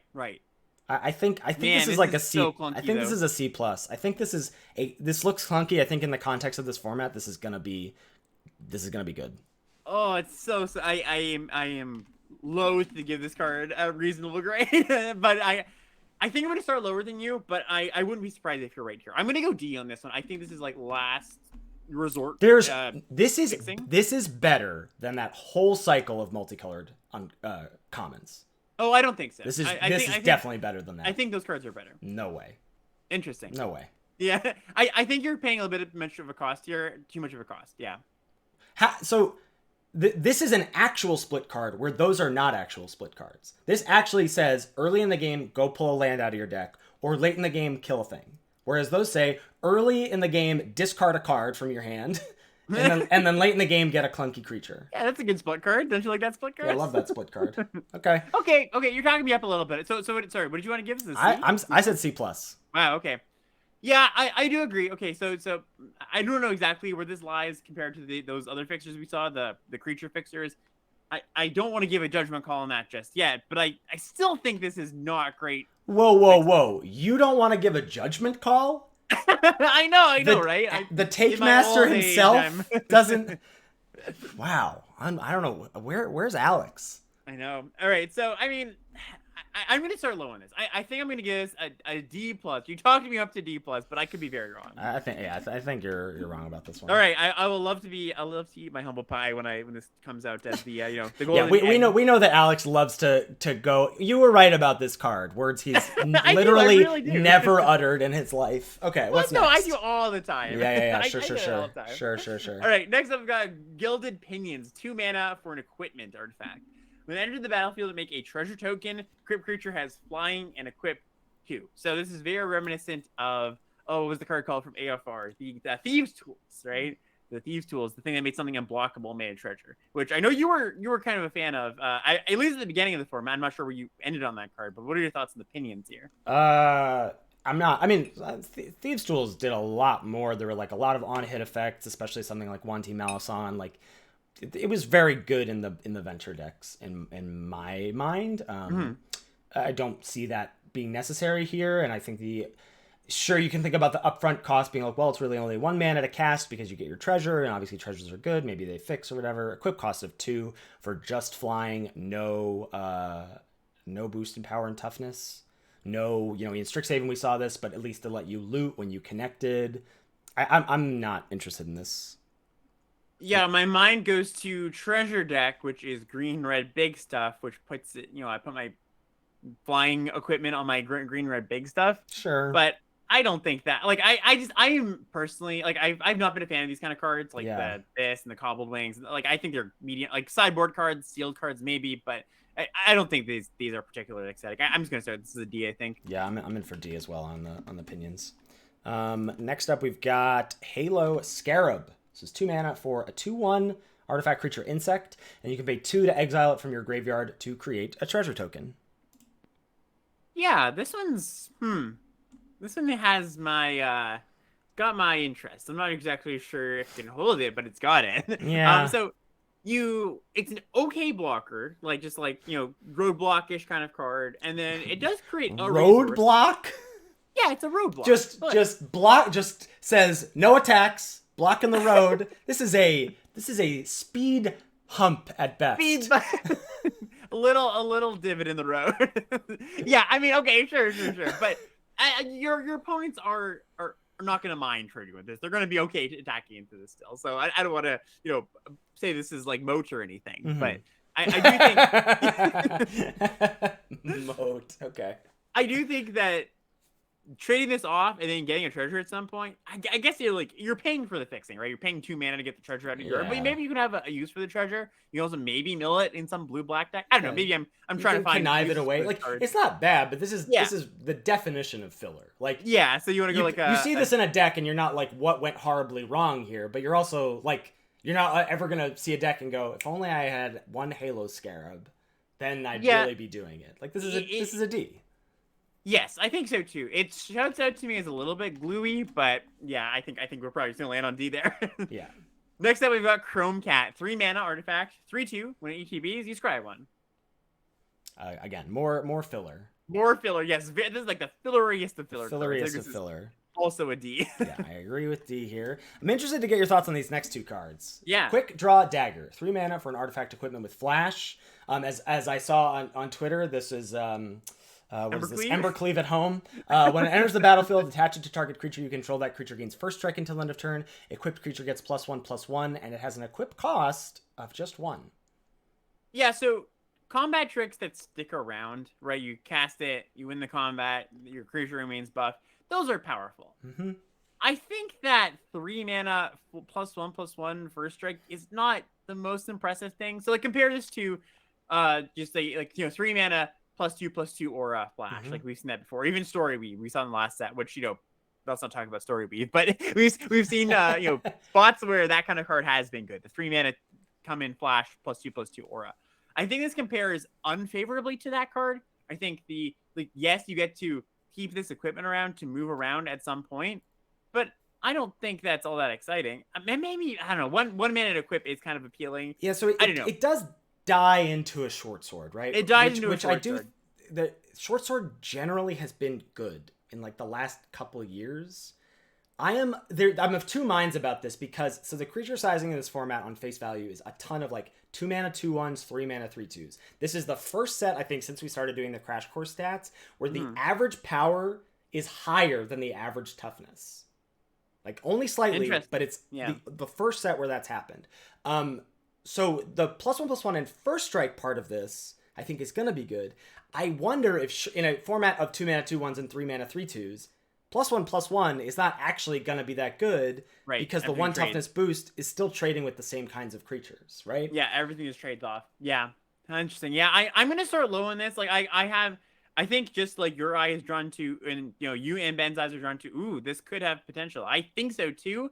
I still don't think this shows up as a awesome card or like a card. No, obviously it's not an awesome card, but a card that it's not a bread and butter card. I think you're going to play this sometimes in your aggressive decks as a filler card. Yeah, I'm going to start a little higher on this. Again, you don't have to pick it like a C. I think it will play out like a C. Like, I think, again, you might want it. You'll want one copy in some decks. Yeah, I'm gonna start on a D+ though. I think I'm willing to come up, but that's where I'm gonna start. All right. Next one's interesting. So Paragon of Modernity. So this is 4 mana for an artifact creature, 2/2 flyer. Has a 3 mana ability. Paragon of Modernity gets +1/+1 until end of turn. If 3 colors of mana were spent to activate this ability, you put a counter on it instead. +1/+1 counter. All right. So I know you've heard my take on this already, so I'm interested to hear your thoughts. I think I'm more aligned with you than I am with Ben. Hashtag I'm with Ethan on this one. I still don't think it's awesome. So I think that. So your take is you think this card is pretty reasonable as a evasive threat. I should catch people up. So my grade, I was grading pretty harshly against low statted creatures. We see there. We get to red. We'll see like 4 mana 3/1s and 4 mana 3/2s, and I was a little skeptical of those cards in various situations. 4 mana 1/4s, like right. I was grading cards pretty harshly on their rate. This one, 4 mana 2/2 flyer is not good. That's not a good rate. But this is a 3-color set, and there's not a lot of mana sinks, and so I can see situations where this card just kind of like runs away. Like you have a board stall and you pump this card a couple times, and now it's a 4/4 flyer. That's a scary threat. Yeah, I don't hate this card. Yeah, I don't either. This is a toughie. I think I'm going to start on at a C-. I wouldn't be surprised if we were just happy to put this card in pretty much any deck. Though. That's what I'm thinking. Like you pick it up and you're like, ooh, look at Paragon. Like that. Like, I'll play that card. Especially in let's say the worlds where I don't know, you start your draft. Like let's say you're not seeing. I think there's also a world where you like fourth pick this when you're hashtag delaying the decision, where you're just like, well, I know I'm going to want one of these in my decks, and I'll just take it here. Like, I think this could end up being sneaky good. All of the caveats that you have, and that we've even talked about on today, of 4 mana creature has to do something. You really want your 4 mana creature to either block well or have an ETB.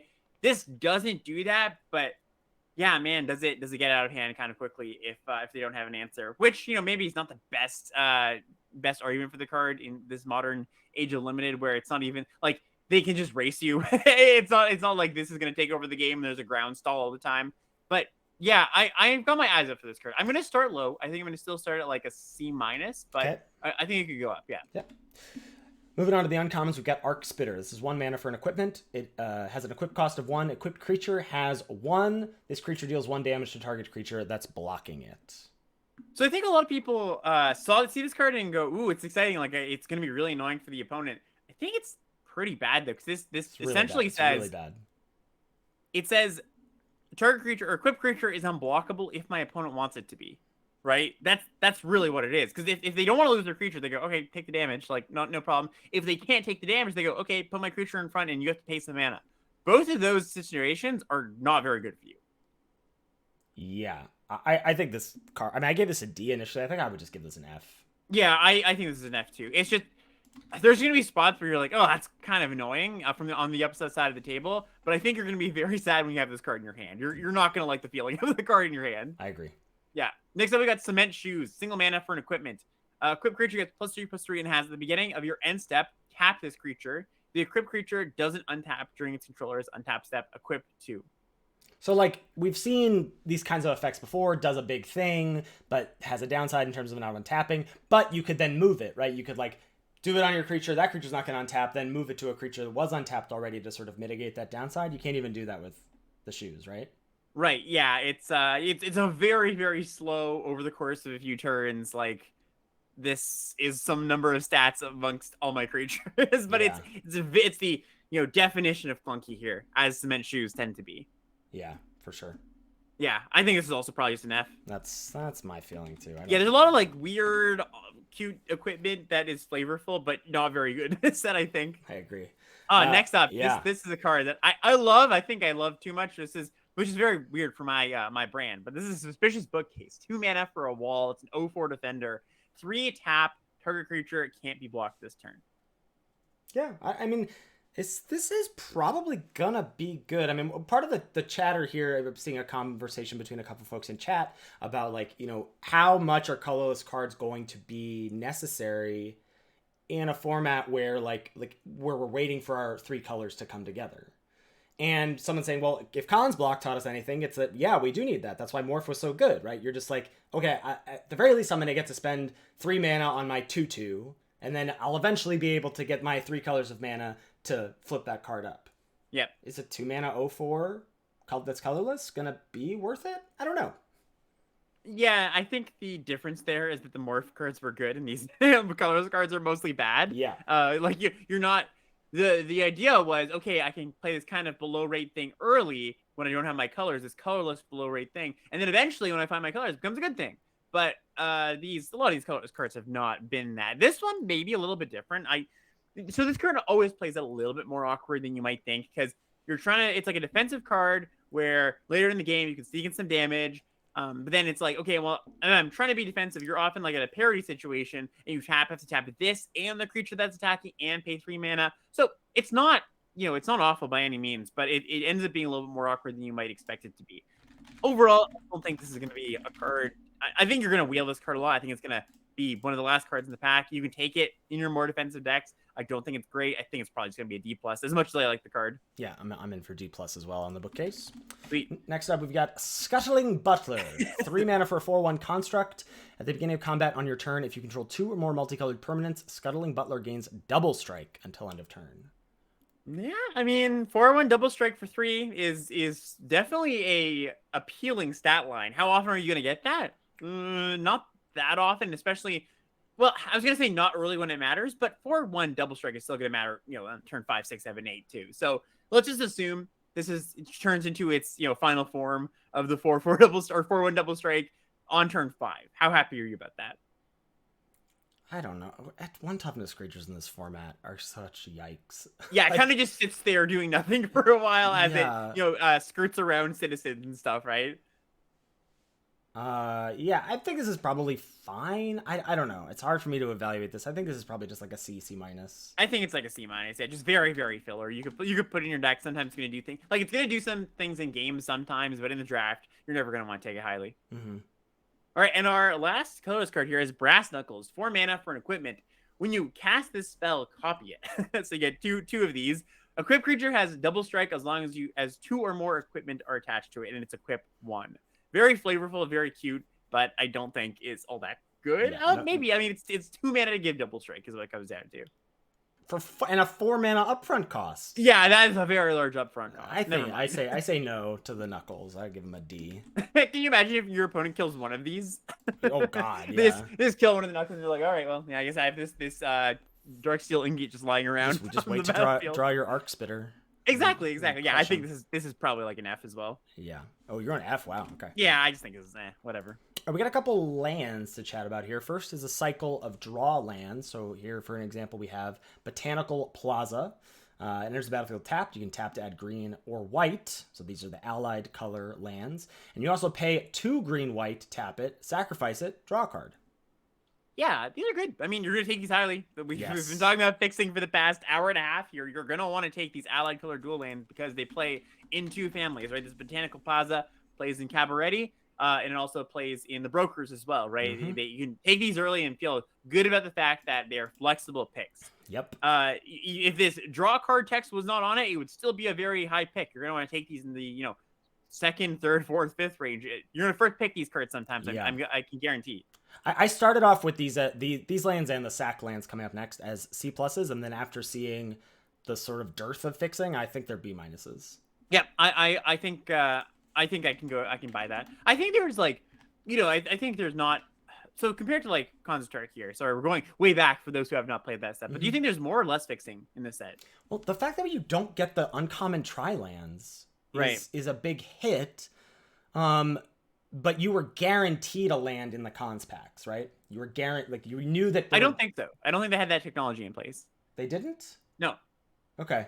Because maybe I'm just totally misremembering. Okay, so I'll trust you on that one.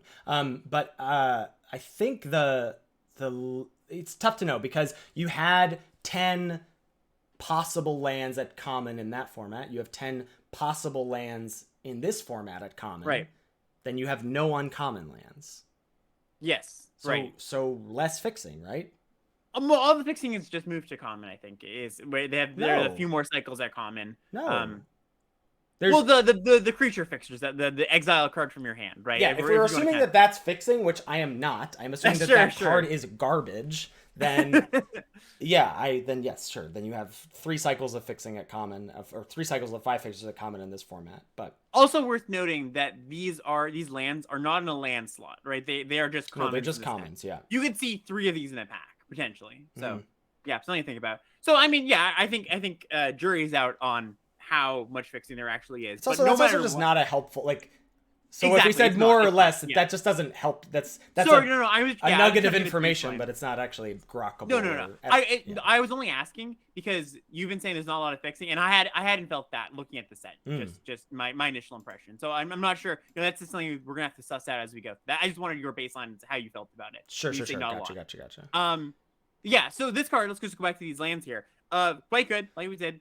The sacrifice ability is nice little bonus, but I don't think that's the nice. Actually, I don't think you're sacrificing these very much. Yeah, I think you're gonna be just like playing these and playing your double spelling on turn 7 still, right? Yeah. I mean, it's nice when you flood, but it's just a little upside. Yeah. Next up, we've got this cycle of sack lands. This is Broker's Hideout, for an example. When it enters the battlefield, immediately sacrifice it. When you do, you search your library for a basic forest, plains, or island card. Put it onto the battlefield tapped, then shuffle, and you gain 1 life. Yeah, so it's Evolving Wilds that is family specific, and the reason they do this, of course, is so that if you're in Maestros or you're in Brokers, you get your land, right? Somebody doesn't snipe the fixing from you. They don't take all the Evolving Wilds early. They're kind of, I think there's the fixing in the set is very much pushed towards, we don't want people to play all of the colors. We want people to find a family and have their fixing when they need it, right? And that's what this does, right? Well, much like the draw lands that are allied, you can also think of Broker's Hideout also goes not only for the Brokers but for the Cabaret because of green-white. Right, exactly. This is very flexible, just as the last cycle we saw. So these are going to be similarly high picks, right? I would say these are probably going to be minuses as well. I think so, yeah. Also, very small, small synergy. You have a sacrifice. These trigger some sacrifice matters stuff. Yes, it's small, but it's worth noting for sure. All right, we're gonna power through and do at least red here, I think, for this section. So first up for our red commons, we've got Daring Escape. It's a single red for an instant. Target creature gets +1/+0 and gains first strike until end of turn. Scry 1. I as much as I love red combat tricks and red cards in general, I think these kind of effects have just been bad for a really long time. So funny, right? 1-mana tricks. There was a while where I feel like it took us a learning curve to get to the point where we were like, okay, the 1-mana tricks are all good, and then they're just not anymore. Oh well, no, I don't think that's necessarily true. Sorry, as a heuristic, I think is not as helpful as it has been before. Sure. There's some push and pull whether your 1-mana trick is good or not, right? But I think this class card, like the Kindled Fury / whatever, it's kind of they reprinted this card with several different names. I'm not exactly sure what their impetus behind this is, but every time we've seen this recently, it's been pretty much close to unplayable. It just doesn't give enough, right? It's just like you can imagine on a large powered creature on a 4 powered creature, it virtually gives 3 toughness or something, or 4 toughness. It just isn't enough is the problem. There's better aggressive tools. There's better ways to push damage. You don't need kind of like a dorky little trick. And as opposed to a trick that gives like a sure strike or something, this also doesn't have the mode of deal 3 damage to your face at the end of my attack with all my creatures, right? It deals 1 extra damage on an unblocked creature or something. So I'm out on this. I'm going to give this like a D- even. Okay, great. D- for Alex. I'll go D as well, but yeah, I'm never going to put this in a deck. Yeah, I should hope not anyways. Yeah. I think the Scry one is a little bit of a nice bonus, but nothing I'm interested in. Goldhound, 1 red mana for a 1/1 first strike menace. You can sacrifice it to add a mana of any color. It's also an artifact treasure dog. So you like this card? I do like this card. Yes, I would like to hear why. It's hard. I see a lot of text, right? It's got types. It has first strike. It has menace. It can just turn itself into a treasure. Need I say more? It doesn't seem good to me. So it's a very good evasive body in the sense that it's going to come down on 1. It's not quite flying, but menace first strike is going to be hard to block, right? It's going to pack in for 3-4 points most likely. There's a decent number of 1 type of creatures blocks in the set, well, right? So sorry. It'll block well, yeah. Yes, it'll block well too. Yep. Yes, exactly. So that's already a lot for my 1 mana card. I don't need all that much more, honestly. This wears enhancements pretty darn well, and then later on it can sacrifice, help you fix, help you cast your good expensive 3-color card, or has sacrifice synergies, right? If you look at Body Dropper or the red black gold card we looked at first, right? It's like you sack this, you get a counter on your Body Dropper, you turn your 1/1 into a counter, kind of like Iron Apprentice a little bit. I just think he does a lot of really nice little things while being a good chip damage engine. Yeah, you're a lot of the my big theme of the last few weeks of playing Neo is just my love of Rito Sentinel, and I would often get the questions about why do you like this card? And I was like, well, partially it's mostly a meme, but a lot of the things I said are it just does a lot of small things. Like 3/3 body is good. It has good types. Self-mill is good with all the recursion. Disrupting your opponent's recursion as well matters. It just does a lot of small things, and that adds up. And that is what I'm seeing on this card. It's just not, and any one part, not that exciting. All of those together, that's pretty good. I think if you're drafting, and I do think there is, the world of 3-color sets, I do think there is room for good 2-color aggro decks, or even maybe closer to monocolored. If you're drafting a base red aggro deck, this is just going to be a solid 1-drop. I think you're going to be really happy with this card. Yeah, I think that's fair. So, see? After me talking enough. I was initially a D+. I moved up to C-. I like this card. Nice. All right, I'm going to give it a C. Next up, this is, we've got Sticky Fingers. So this one I'm really, hopefully we don't take too long talking about this one, because this is a really hard one to evaluate, I think. So it's a single red mana for an aura enchantment. Enchanted creature has menace and has the ability, whenever this creature deals combat damage to a player, you make a treasure token. It also has, when the enchanted creature dies, you draw a card. Yeah, I mean, again, lots of small stuff. I think this has the ability, this is going to be free the turn you cast it, right? Assuming the turn you cast it, you have an attack with the thing. You're gonna get your treasure immediately, so it's free to cast. Yeah. Then it it mitigates the cost of an aura, because when the creature dies, you're going to draw a card. So unless they bounce it or pacify it or whatever, it's going to be good, I think. And has the potential to be really annoying as the game progresses. You make a second treasure out of this, and you're kind of doing it. I've had a roller coaster with this card in the past week since it's been revealed. I was like, oh, that's really good. And I was like, it's not so good. And then I went, oh, it's maybe pretty good. It's got some, snowball potential. So the way I'm looking at this, a lot of the cheap red creatures, the Hound we just saw, there's another red 2-drop we're going to see in a second, already have menace. So you're actually not getting that much by putting this on a cheap red creature. You really want to put the menace wants to go on a big creature, right? Yeah. On a 4/4, on a 5/5. And you may have that sometimes. In the late game, that's a nice little thing to be able to do. And then I also think that the draw card line in this card is a little bit misleading, in the sense that a lot of removal doesn't kill the creature straight up in this set. It just, it stops it, it freezes it, it locks it down, it puts it on top of the library. I'd say if your opponent has an interaction spell. Sorry, go ahead. I don't think that's true. Oh, you don't? Interesting. No. Well, at least not a lot of the good removal. So blue has a bounce spell at common, a grip tide at common, and then a blink of an eye variant at uncommon. I don't think the aura-based removal is going to end. There's Sleep with the Fishes, there's the white enchantment spell. We'll get to all those in a little bit. I think with Casualty and with a sacrifice theme, I think the aura-based removal takes quite a bit of a hit. Yeah. And then the rest I do think actually does just kill. Yeah. So, I mean, I guess my thought here is it's going to... How much Gift of Wrath did you play even?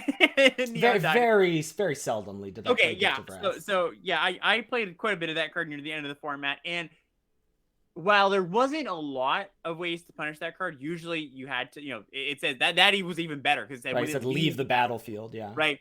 But there were a few cards that really punished you, and when you got God, and you're like, oh my goodness, that's just an insane blowout. Now this is a 1-mana card, not a 4-mana card, but I think there's enough things in the set still that you're the evaluation of when this thing goes away, you're going to draw a card. I think you can't bank on that. So here, I think I agree. I like this caveat that you're throwing out there, but I want to give you a little rebuttal here, which is that most of the time when you are playing red in this format, you will be playing red-black. Yep. Right. The only times when you won't, right, when you're playing red, you'll either be playing Maestros, red, black, blue. You'll be playing Riveters, red, black, green, or you'll be playing Cabaret. So you probably don't play this in Cabaret because that's your splash color anyway. So when you are in a red black, you're gonna have some sacrificey stuff anyway. So even if they have an enchantment thing, you probably have a body dropper hanging around that can mess with this, Sure, some sort of sacrifice element. Yeah. That is a fair point. So I mean, I all these caveats I'm putting on this card, I don't want to talk it down. I do think it's a very powerful effect. You put it on your Hound, we just saw, right? So you lose on Menace because it already has Menace, but you get this Treasure Factory going. It turns your Hound into a mana dork that deals them a point each turn in a way, right? Mm-hmm. And then you can even you put it on your Hound and then you can actually sacrifice the Hound at some point, right? That's kind of funny too, or it just dies on its own. So this is gonna be a huge grown test, right? Your opponent goes 1 drop into this or 2 drops. It has a really high ceiling. Yes, and the floor isn't that low. I think one of the things I was thinking about too is the floor on this, like drawing this late. How bad do you feel? I don't think you actually feel it that bad because later. I don't feel that bad. Whatever. You put it on a creature and then you chump block with it and then you draw a card. Like that's like. I love how our minds are going 2 different directions. I was like, you put it on a creature, you attack, they have to block. I'm just thinking of when you're behind, when you draw this and you're behind. Yeah. Sure, that's bad, but like even chumping with it is like I think this right. is My draw in the late game scenario is I put it on my 4-power creature and I get in and it turns into a threat. So I think that's still an okay. That sounds great to me. That doesn't even seem like a fail case. Well, I'm glad we used all of our talking time on this one. Yeah, we use all our time banks here. Yeah, see you everybody. We'll see you next week. I'm gonna go C on Sticky Fingers. Yeah, I'll go optimistic C+, which is kind of funny that I'm higher. I'm giving it a higher grade than you ended up giving it, given my hesitation. But I do think it has a very high ceiling, so I'll give it C+. Next up, we got Strangle. Single red for a sorcery, deals 3 damage to target creature or planeswalker. Let me get your 30-second elevator pitch about removal in this format. All right, so removal in this format. So I think that in a world with good ETB creatures, which we do live in, there are quite a good few good value creatures in a world of shield counters, in a world of tokens. I just don't think that. I think this might be another set with removal. Don't want to say underperforms, and I actually want to maybe clear the air here a little bit for Neon Dynasty, because I think as content creators as a whole, we might have led some people astray a little bit, because I've seen the conversation of being like, well, I've heard these content creators say removal is not that good. So what's the pick? They would take, a filler creature over an okay removal spell, like Intercessor's Arrest, like filler 2-drop over Intercessor's Arrest. I don't think that's what you want to do. When we say removal's not that good, it's bumping it down in your priorities a little bit, right? It's not saying you don't want any of it. It's just saying 1 mana deal 3 is not, booyah, got there, like this is an awesome card. First pick it, super, super excited about this. It's a good card. It's not the end-all be-all, though. There's going to be other commons you're happier than with this card. There's another thing I think you want to think about with... I think as content creators, perhaps we were not super clear. The phrasing of removal is bad versus removal doesn't matter, I think is also sort of important. Because when I say removal doesn't matter, it's not that I end a draft and I go, I really hope I don't have any interaction. It's that the delta between the best removal and the worst removal isn't that big. Right. And so, if I don't get the Twisted Embrace, sure, is that better than the Intercessor's Arrest? Yes. By a lot? No. I will have some ways to interact, but I don't need a ton. Whereas, if you think back to a set like Ikoria, for example, like Fire Prophecy and whatever, Blood Curdle, thank you, were just that, and I think the 3-mana deal 4 and then excess or whatever. Those 3 cards were really good and way better than the rest of the removal. So it was important to note that that's your ceiling, and then below that, stuff is sort of interchangeable. Right. The thing in Neon Dynasty was most of the removal was interchangeable. And I think we're going to live in that world. I'm going into this format with that assumption as well. I will say, as kind of interesting point, though, Strangle and Murder, which is also in this set, just 3-mana kill anything, they are a good bit better than all of the other common removals. Yes. I'm not knocking this. I think right, exactly. And I think that's the point we want to make clear. Yeah. We're not saying this is we're not knocking it. We're not trying to say, this, who wants this card. It's a good card, but it's not like tippity top. You're going to slam this card. You first pick this card every time. I don't have this as my number 1 red common. Sorry, say again? I don't have this as my number 1 red common, for example. Right, and I think that's reasonable. Yeah. So all of those things we said, just those caveats, plus the removal, here's what it comes down to, right? When you have an exchange of your opponent casts a creature that gives them another creature on ETB, or gives them value, draws them a card in some way, gains them some life, your removal, so you're trading down on a resource there. You're trading up on mana likely, but you're trading down on something else, right? So that exchange is not always positive. If you cast a removal spell, you want it to do something rather than, you're not just trying to 1-for-1 kill all your opponent's stuff. You want to be able to get in for an attack as you cast your removal spell, or really cast it on a key critical turn on an instant speed removal spell on a combat trick to blow out a combat or something like that, right? Strangle does a really good job of keeping you alive. Does a really good job of getting blockers out of the way for aggressive decks. Isn't instant, but that's okay. You kind of are afforded a little bit of leeway because it is so efficient. I think this card is quite good. I'm going to give it a B- to start with, but I do think this card's probably going to be, when we look in a week in the 17 lands, highest taking cards, I'm sure this is going to be number 1. This is going to be number 1 there. How high was Kami's Flare, and then how much did Kami's Flare not matter? If you look at the top drafted commons for every format in the past 2 years or whatever we have 17 lands for, it's always removal spells at the very top of the top taking cards from the arena players as a whole, and a lot of the removal spells aren't good. Intercessor's Arrest was the second most drafted common for a long time in Neon Dynasty, right? So that's what we, this has kind of become a vehicle or kind of a soapbox moment for us here. But if you get anything from this Strangle here, it's that we like the card, but that's our kind of take on removal, especially in this set. Yep. Next up, we've got Antagonize. 1 and a red for an instant. Target creature gets +4/+3 until end of turn. This is a combat trick I'm a little more into than the first Drake one. I think that you don't like. I mean, sure.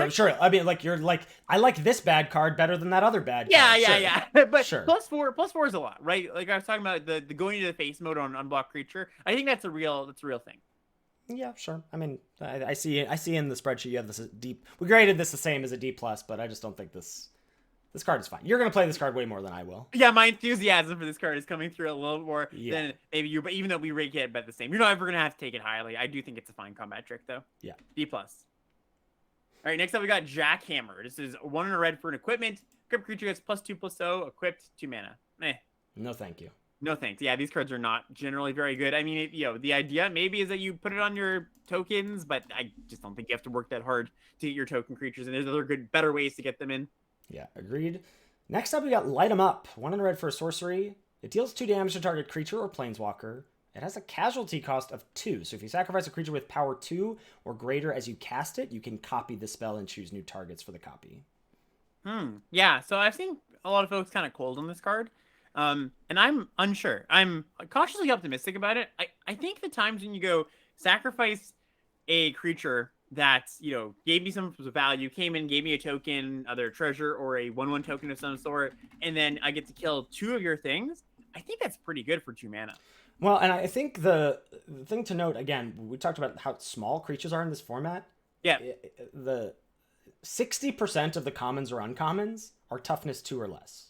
Right. That's about 10% higher than we usually see. It's usually the deal 2s kill about half. It's 60%. That's a big bump. And so if this is, I don't know how easy it will be to enable casualty 2. My guess is probably not that much. That's hard. Yeah, that's hardish. But the times when you do, and you get to just straight up kill 2 things for 2 mana, it's gonna be pretty good. And I think the floor of this isn't that much worse than Strangle, to be honest. Yes, I'm in agreement, which is kind of weird to say, right? It's very strange to say 2 mana deal 2 is not that much worse than 1 mana deal 3. But I think that it's got a higher ceiling than Strangle. When this card gets your opponent real good, you sacrifice your thing. It's good to sacrifice, kill 2 of their things. It's gonna feel like a real bloat, I think. Right. But I do think, yeah, the baseline of this card is fine, not amazing. Casualty, we should probably talk about Casualty 1, 2, 3 just quickly. There are different values here. Casualty 1. Very easy, sacrifice a token, sacrifice a 1 mana 1/1 that, or say any 1/1 that got value when it entered. 2, you're gonna be sacrificing a real creature at that point, right? That's likely something that you have to invest into. And then 3, there's not many with Casualty 3, but that's just tough. Like you're sacking a real creature at that point. We're not gonna encounter that very much, but right, yeah. I'm gonna start on C. I could see it being a C+, a B-. I could see it being a C-. So I'm gonna go C with this. I think it's solid. I think there's a lot of room for this one to go in either direction, but I do think it's pretty solid. This is my fave. We got Mayhem Patrol. It says 1 red for a 1/2 Devil Warrior. It's got Menace, and it says whenever it attacks, target creature gets +1/+0 until end of turn. And it's got Blitz, 1 red. So we can finally read Blitz in its entirety here. Whenever if you cast over its Blitz cost, it gains haste, and whenever it dies, you draw a card, gains that ability, but you have to sacrifice it on your end step. So it's a 2 mana, 2/2 menace, where you can, if you don't want it to be a 2/2 menace, it can be a 1/2 menace where you put the point somewhere else. But then you can blitz it in for a little bit of chip damage. Maybe in the late game where you're like, well, this thing's not going to do much. You might as well get a little bit of chip damage, see if I can cash in for a better thing. Yeah, I think this card is awesome. This has real Grotag Bugcatcher vibes for me from Zendikar Rising. I think the cheap blitz cost here, this is a pretty cheap in terms of the blitz costs that we're going to see. Cheap blitz cost is really good because you can use it in combo with Casualty, right? So you blitz this out and then sacrifice it and recoup your loss. You can blitz this out and sack it to your body dropper. That's very good. I just think this checks a ton of boxes for me, and I like this card quite a bit. Yeah, I think what you said there is key. It's a cheap blitz cost, and you don't actually see a lot of them. So when you kind of first look at the set, you go, ooh, blitz combos with Casualty because I can blitz out and then Casualty something to get some value, right? But the problem is a lot of blitz costs are 4 mana, right? And it's hard to go 4 mana plus 2 or 3 mana. That's just a lot. Cheap blitz here, 2 mana. I think, you're going to be able to go, if you deem it, acceptable, something you want to do. Like you have that, the last card we just looked at, the deal 2. You go, okay, on turn 4, I'm going to blitz this in and then, sacrifice it, gets in a little bit of damage. They're not going to want to block it because you draw a card off of it, right? So they're not going to want to trade. And then before it dies, you get to go sack this, deal 2 to something. That's a nice little 1/2 punch. Yeah, I think this is really solid. I'm giving this a B-. This is my this is my number 1 red common. And also on top of that all, it's just a good 2-drop, right? It's just like 2/2 menace is just a good 2-drop. Yeah, I'm on board with you there. Yeah. Next up, we've got Riveters Initiate. 1 red for a 2/2 Viashino Citizen. And it has the ability, this is a cycle of hybrid activated abilities, 1 and a black-green hybrid to gain Death Touch until end of turn. And I think important to note, with this whole cycle, this is not really a secret gold card. If you're playing red, you're gonna have black or green mana in your deck in this format. You're never drafting a Jeskai deck. You're never drafting red, white, blue in this format. So, I mean, this is pretty medium, right? We're not huge on this. No. Yeah, I think this is just a very filler card. It's a 2-drop. That doesn't attack all that well and trades off. Scales sort of with the game, but creatures are small anyway. The problem with this card is you attack into this on turn 3 into your opponent's 2/3 or something, and they go, all right, block. What are you gonna do? You're gonna give a Death Touch and you waste your turn, right? That's just not very good. So yeah, it's a bear that is relevant in the late game to some degree. So I would probably give this a C-. Yeah, I think C-, D+ is right here. Next up, I do really like this one. This is Exhibition Magician. 2 and a red for a 2/1. Have fun saying this one on the podcasts for until the end of time. Look, I went to school for talking. This is true. I'll take Exhibition Magician all day, baby. When it enters the battlefield, you can choose one of 2. Either make a 1/1 citizen token or make a treasure token. Yeah, this card's great.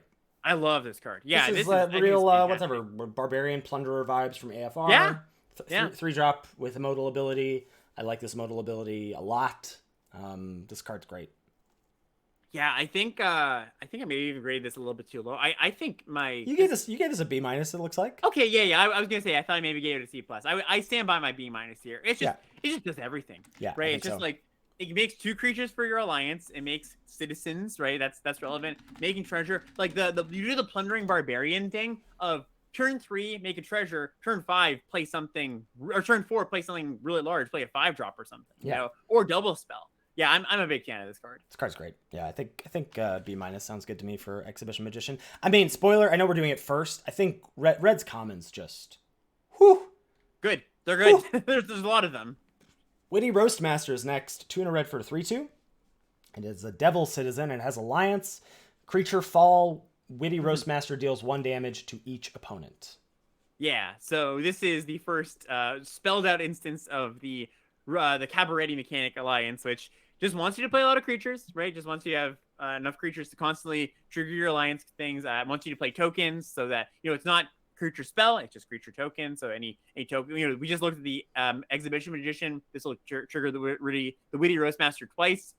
So, you know, it's a very simple mechanic, but I think one that's going to play up pretty well.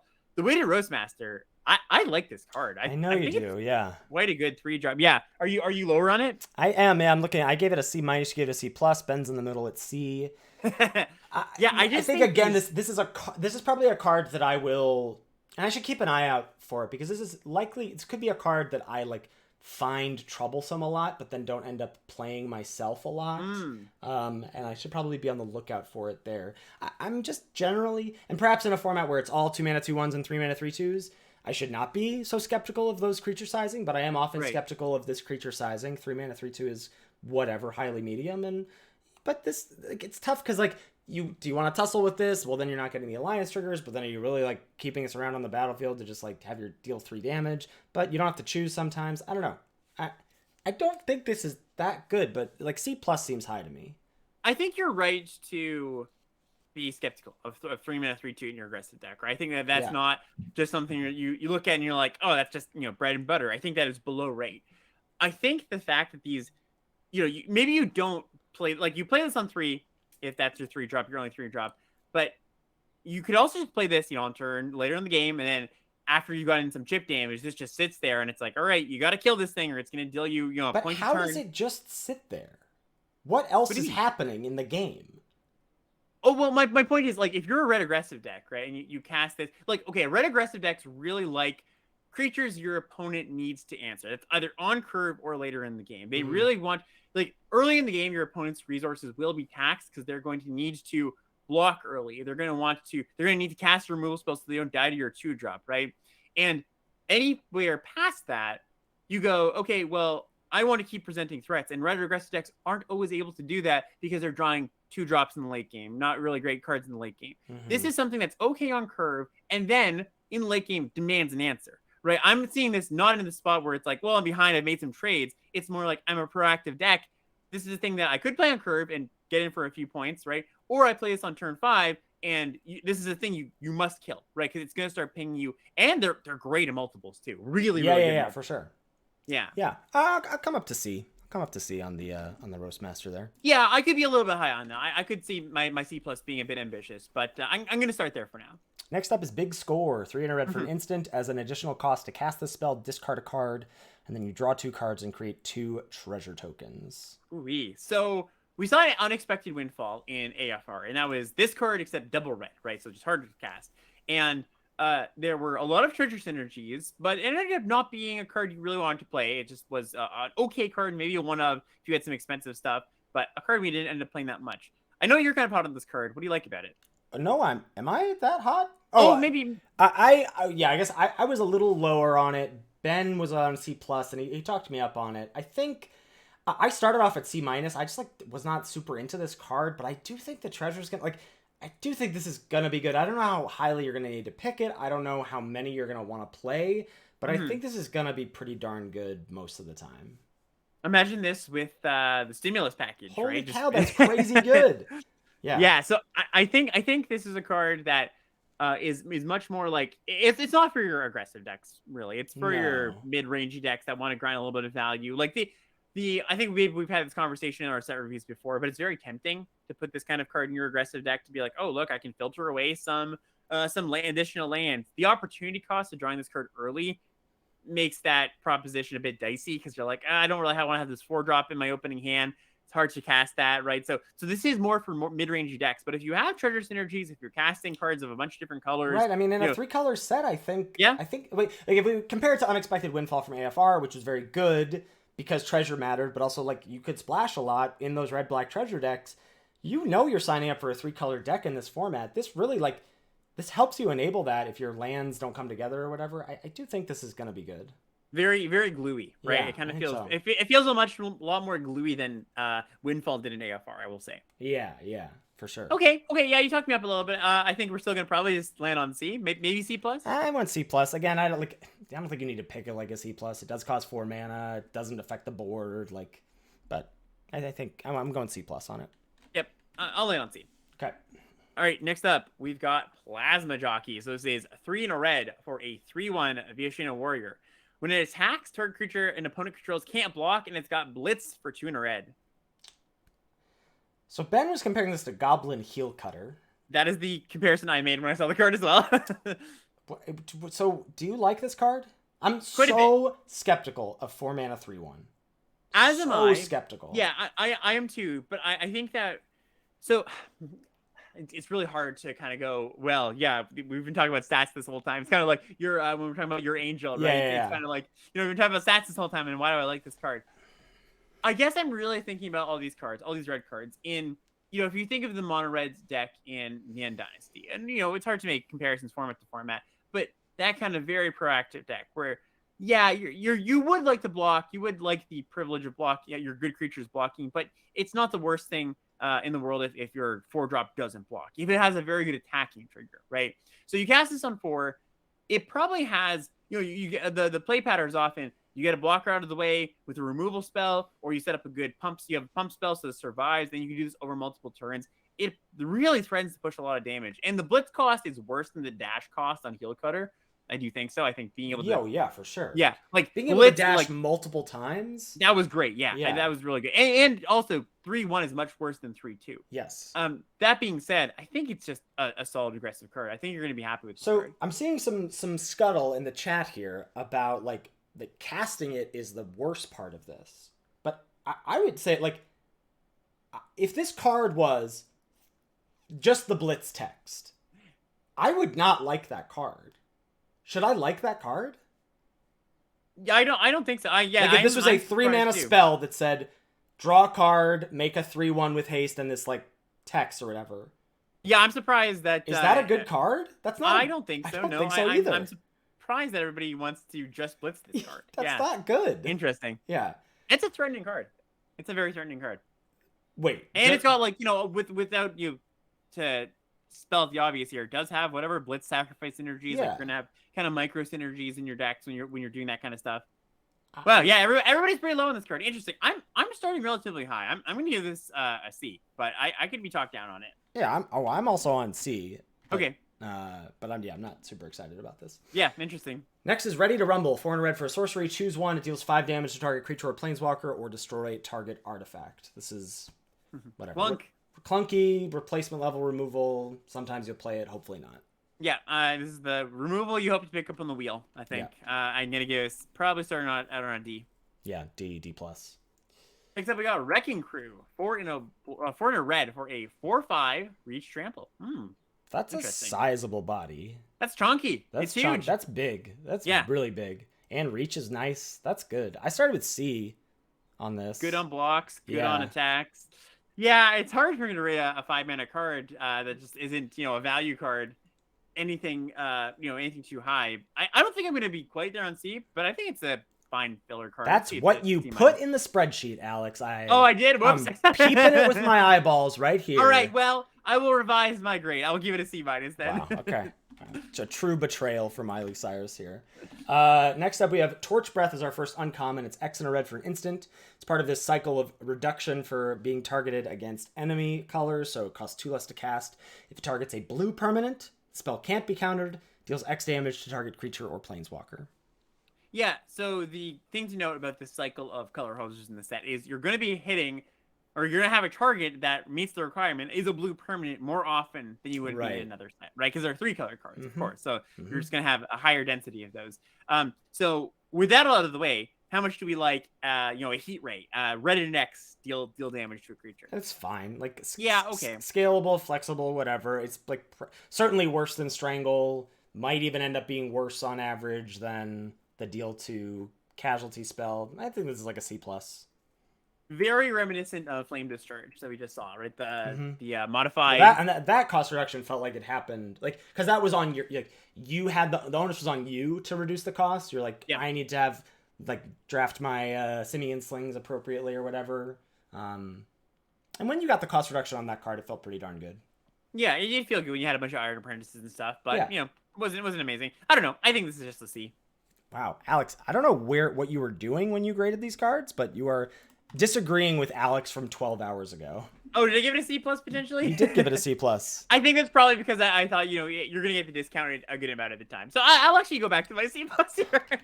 Sorry, I'm gonna put you in charge of the spreadsheet for now. Yeah, I deserve it. All right. All right, next up we got Unlucky Witness. Single red mana for a 1/1. When it dies, exile the top 2 cards of your library until end of turn. Or sorry, until your next end step. Very important wording. You may play one of those cards. One of those cards. I hate this phrasing. Has this always been until? What does Reckless Impulse say? That's a good question. It's something that's not. It's like the end of your next turn. Oh, Alex, you're muted. He can't hear me, I guess. Oh, sorry, I was muted. Yeah, exile the next top 2 cards of your library until the end of your next turn. That's it. Next turn, and not your next end step. Okay, so this is certainly a lot worse than I initially thought, but I think it's still good. It's a good little glue, sack fodder, or whatever, but probably more of a synergy card than anything. Yeah, it's there for your casualty decks. It's there for your blitz sacrificey decks. Red black base, anything with a red black base, right? Yeah. But it's not a bad card. I think it's a solid filler card for those decks. I think I'd give it about a C. Yeah, or a C plus from last night. Either one. Yeah, C plus from last night. Yeah, clearly Alex liked the red cards a little bit better last night. Next up, Riveters Requisitioner. 1 in a red for 3/1. When it dies, you make a treasure token, and it has blitz for 2 in a red. Yeah, so I mean, the just 3/1 attacker when it dies, make a treasure is pretty good, right? Because your opponents. I think in this format, perhaps a little less. I think X1s are getting punished in this format. Yeah, just because a bunch of 1/1 tokens with the black 2 mana, the virus beetles back. Like I think X1s are a little yikesy, or you just want to be cautious with them. I think. Yeah, I suppose so. I guess my thought is just on turn 2, you attack with this, and your opponent's in a tough spot. I mean, they're gonna have to trade often, because they take 3. Like your opponent isn't gonna want to take the 3 damage because it's 3 damage, but they're also not gonna really want to block because then you get to cast a 4-drop, right? It's true. I don't know. I think that's pretty good. I mean, I like the card. I gave it a C plus. Yeah.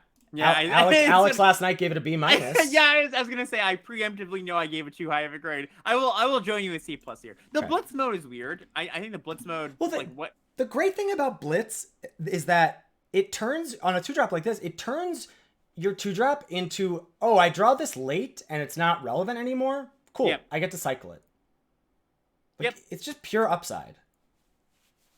Yeah, I think that I guess maybe the thought here is you're getting. It's more expensive because you're getting some amount of value because you're like, draw a card, get a treasure. Yeah, I was just kind of questioning why some of these blitz costs are more expensive than the casting costs. But I guess that's what you're explaining or what you're describing is exactly it. Where it's like you draw it in the mid game, the late game, it's like, oh, it's immediate value. You don't want that to cast too because that kind of snowballs. So yeah, I like this card. I will amend my grade from last night to a solid C plus. Great. All right, what's next? Rob the Archives. 1 in a red for sorcery. Exile the top 2 cards of your library. You may play those cards this turn, right? Why can't that be the text on the other cards? Oh, man. That makes sense to me. Play them this turn. Great. I'd love to. All over the place with these. On these and this has a casualty of 1. I don't think this card's very good. No, this card, I'm generally skeptical of Reckless Impulse style effects. As if we harken back to my terrible grading of Experimental Synthesizer in our set review last time, but this is actually just quite bad. So it's like a sacrifice outlet, I guess, if you care about that. Yeah, I think it's just too hard to make use of this, right? Like so let's say you cast on turn 5. You can play a land. and then maybe a 2, a 3 if you're lucky. I just don't want. I won't be casting this ever because I won't be putting it in my decks. I think you're gonna. I will bet at the end of the format you'll have cast this a single time. Yeah, it'll be the Raw the Archives counts will be higher than 0. I will say. All right. But I don't think it's a great card. I think this is like a D. Yeah, I went D-, and I'm a coward, so I can't go full F, but that's what I would do if I wasn't a coward. Yeah, fair enough. Next up, we got Call in a Professional. 2 and a red for an instant. Players can't gain life this turn. Damage can't be prevented this turn. Call in a Professional deals 3 damage to any target. So, 3 mana, deal 3. We've kind of seen these cards before. Gets around shield counters, so that's kind of nice. Oh, that is interesting. I didn't realize that. Damage can't be prevented. All right. Yeah, I think this is like a C+. It's probably say worse than Strangle. Yeah, worse than Strangle on average, I would say. Going to the face is nice though in the decks that care about that. So yeah, C+ for me. Agreed. All right, Glittering Stockpile is next. 2 and a red for an artifact treasure. Taps to add red mana, and then you put a stash counter on Glittering Stockpile. And then you can tap and sacrifice Stockpile to add X mana of any one color, where X is the number of stash counters on Glittering Stockpile.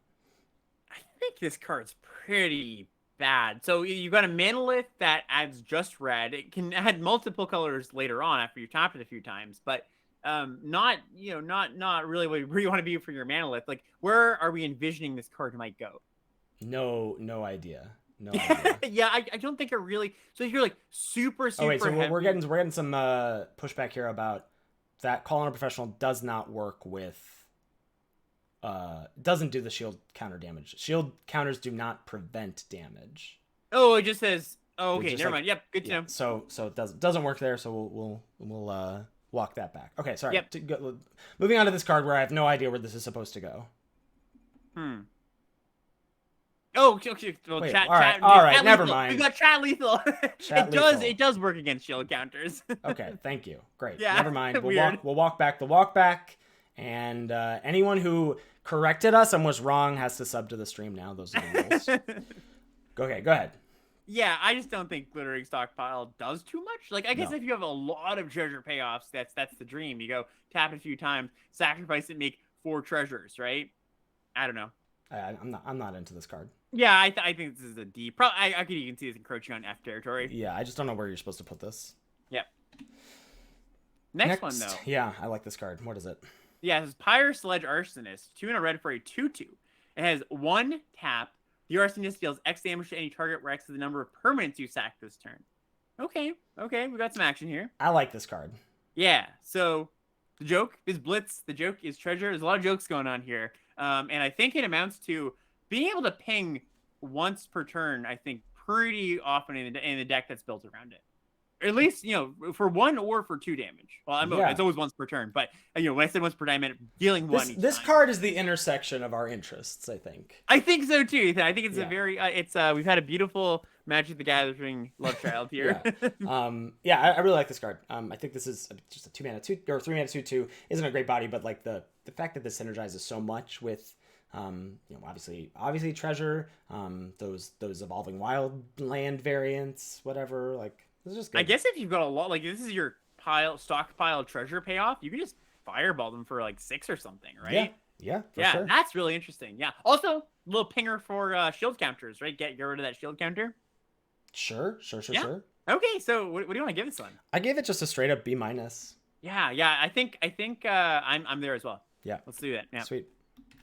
Next up is a card I'm not super excited about. Involuntary Employment is 3 and a red for sorcery. Gain control of target creature until end of turn. Untap that creature. It gains haste until end of turn.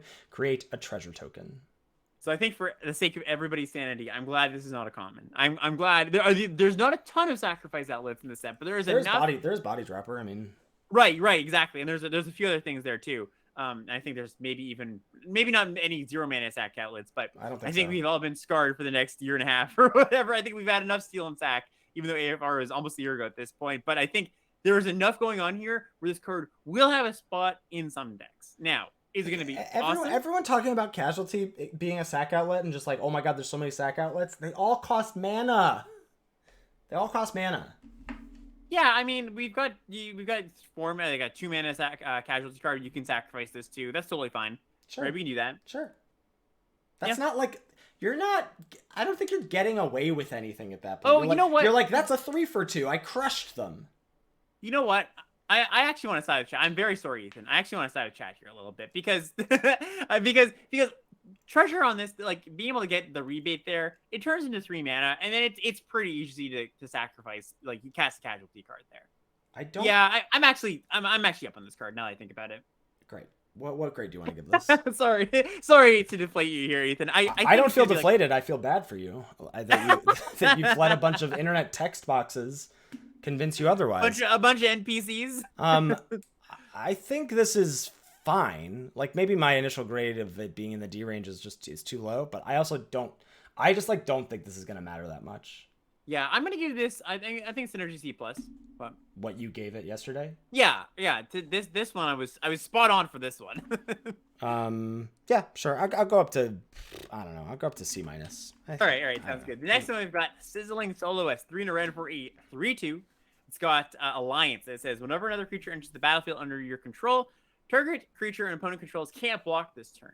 If this is the second time this ability has resolved this turn, that creature attacks it during its controller's next combat phase able. So another strange templating card. So let's just spell this out. 4 mana 3/2. When a creature enters the battlefield, you say that can't block. You're to your opponent, right? And the second time that happens, another creature you can target and say that can't block, and that creature has to attack. There's weird that's in there where you might think that that creature has to attack is referring to the first creature you've targeted in the turn. That's not the case. It plays out pretty cleanly. You do have to worry actually about the way you are stacking your triggers if you have 2 creatures enter the battlefield at the same time, because then it's like you want to stack them in a way where make sure you're the one that you want to attack actually is the one that attacks. So the triggers will resolve backwards, so you have to be careful about that. All that being said, I think this is a pretty good card. Yeah, I went on a journey with this card. I initially was like lumping it in with my feeling about Plasma Jockey because I was like, 4 mana 3/2. The thing I really like about this more than the Jockey is that this doesn't have to attack. You don't have, sure, you can. That's the upside of this, is like you can tussle with this in combat, but you don't have to get the Alliance trigger. And if you have 2 things enter the battlefield, not only does that remove 2 blockers this turn, but because the one thing has to attack next turn, that removes that thing as a blocker the following turn as well. So it has a real snowball effect in that sense of impacting 2 combats. So I do actually like this card quite a bit, and I'm on B- for it. Yeah, I'm glad you spelled that out there because it is a little bit confusing. And I think some people might see this card as like, why would I want them to attack next turn? It's a strict upside to force an opponent to attack because they don't have the choice, right? Mm-hmm. Maybe they wanted to attack, but maybe they didn't, right? And now you're forcing them to. Mm-hmm. So yeah, I'm gonna join you there. I think B- is nice for this card. Okay. Last up in the red uncommons is Pugnacious Pugilist. This is 3 red for a 4/4 ogre warrior. When it attacks, you create a tapped and attacking 1/1 red devil creature token with. When this creature dies, it deals 1 damage to any target. And it also has a blitz cost of 3 and a red. Yeah, it's a bit expensive, but it's pretty good value, right? If this survives as, gets in for one attack cycle, you're going to get, your opponent's going to trade with it. You're going to get a 1/1 out of the deal. I wonder if you're going to blitz this one a little more often than not. Any thoughts on that? I don't know. I'm hoping to not, because I think 4/4 seems large and in charge. And God forbid I can back this up with a removal spell or a trick to get 2 attacks with this, because the devils are going to be annoying as hell, I think. Yes. Yes, if you can ever get 2 attacks, if you get 2 really, devils really with this, I think you're just like, I think this is going to be a huge grown test. I think you're going to, because I think blitz is going to be great here. I think your opponent just hard casts this and you're just like, uh-oh. How do I get all my X1s off the board as quickly as possible before these devils wreck my life, Yeah, how do I get them off the board? Because my opponent's going to do it for me if I don't do it myself. Yeah. Yeah, so what do you want to give it? I think I'm going to give it a C+. I feel like you might be a little higher on it. Yeah, I'm on just straight B for this card. I think Wow, okay, I have this as the best red uncommon. I like this card a lot. Oh, interesting. Yeah, I like it too. I think I'm going to start. It's 5 mana. I can't often give a 5 mana card a really awesome grade to start with, but I do like the card and I could come up on it. So yeah. Sweet. All right, I think that's going to be it for part 1 here, and we'll take a little break and we'll be back with the rest of the colors. Sweet.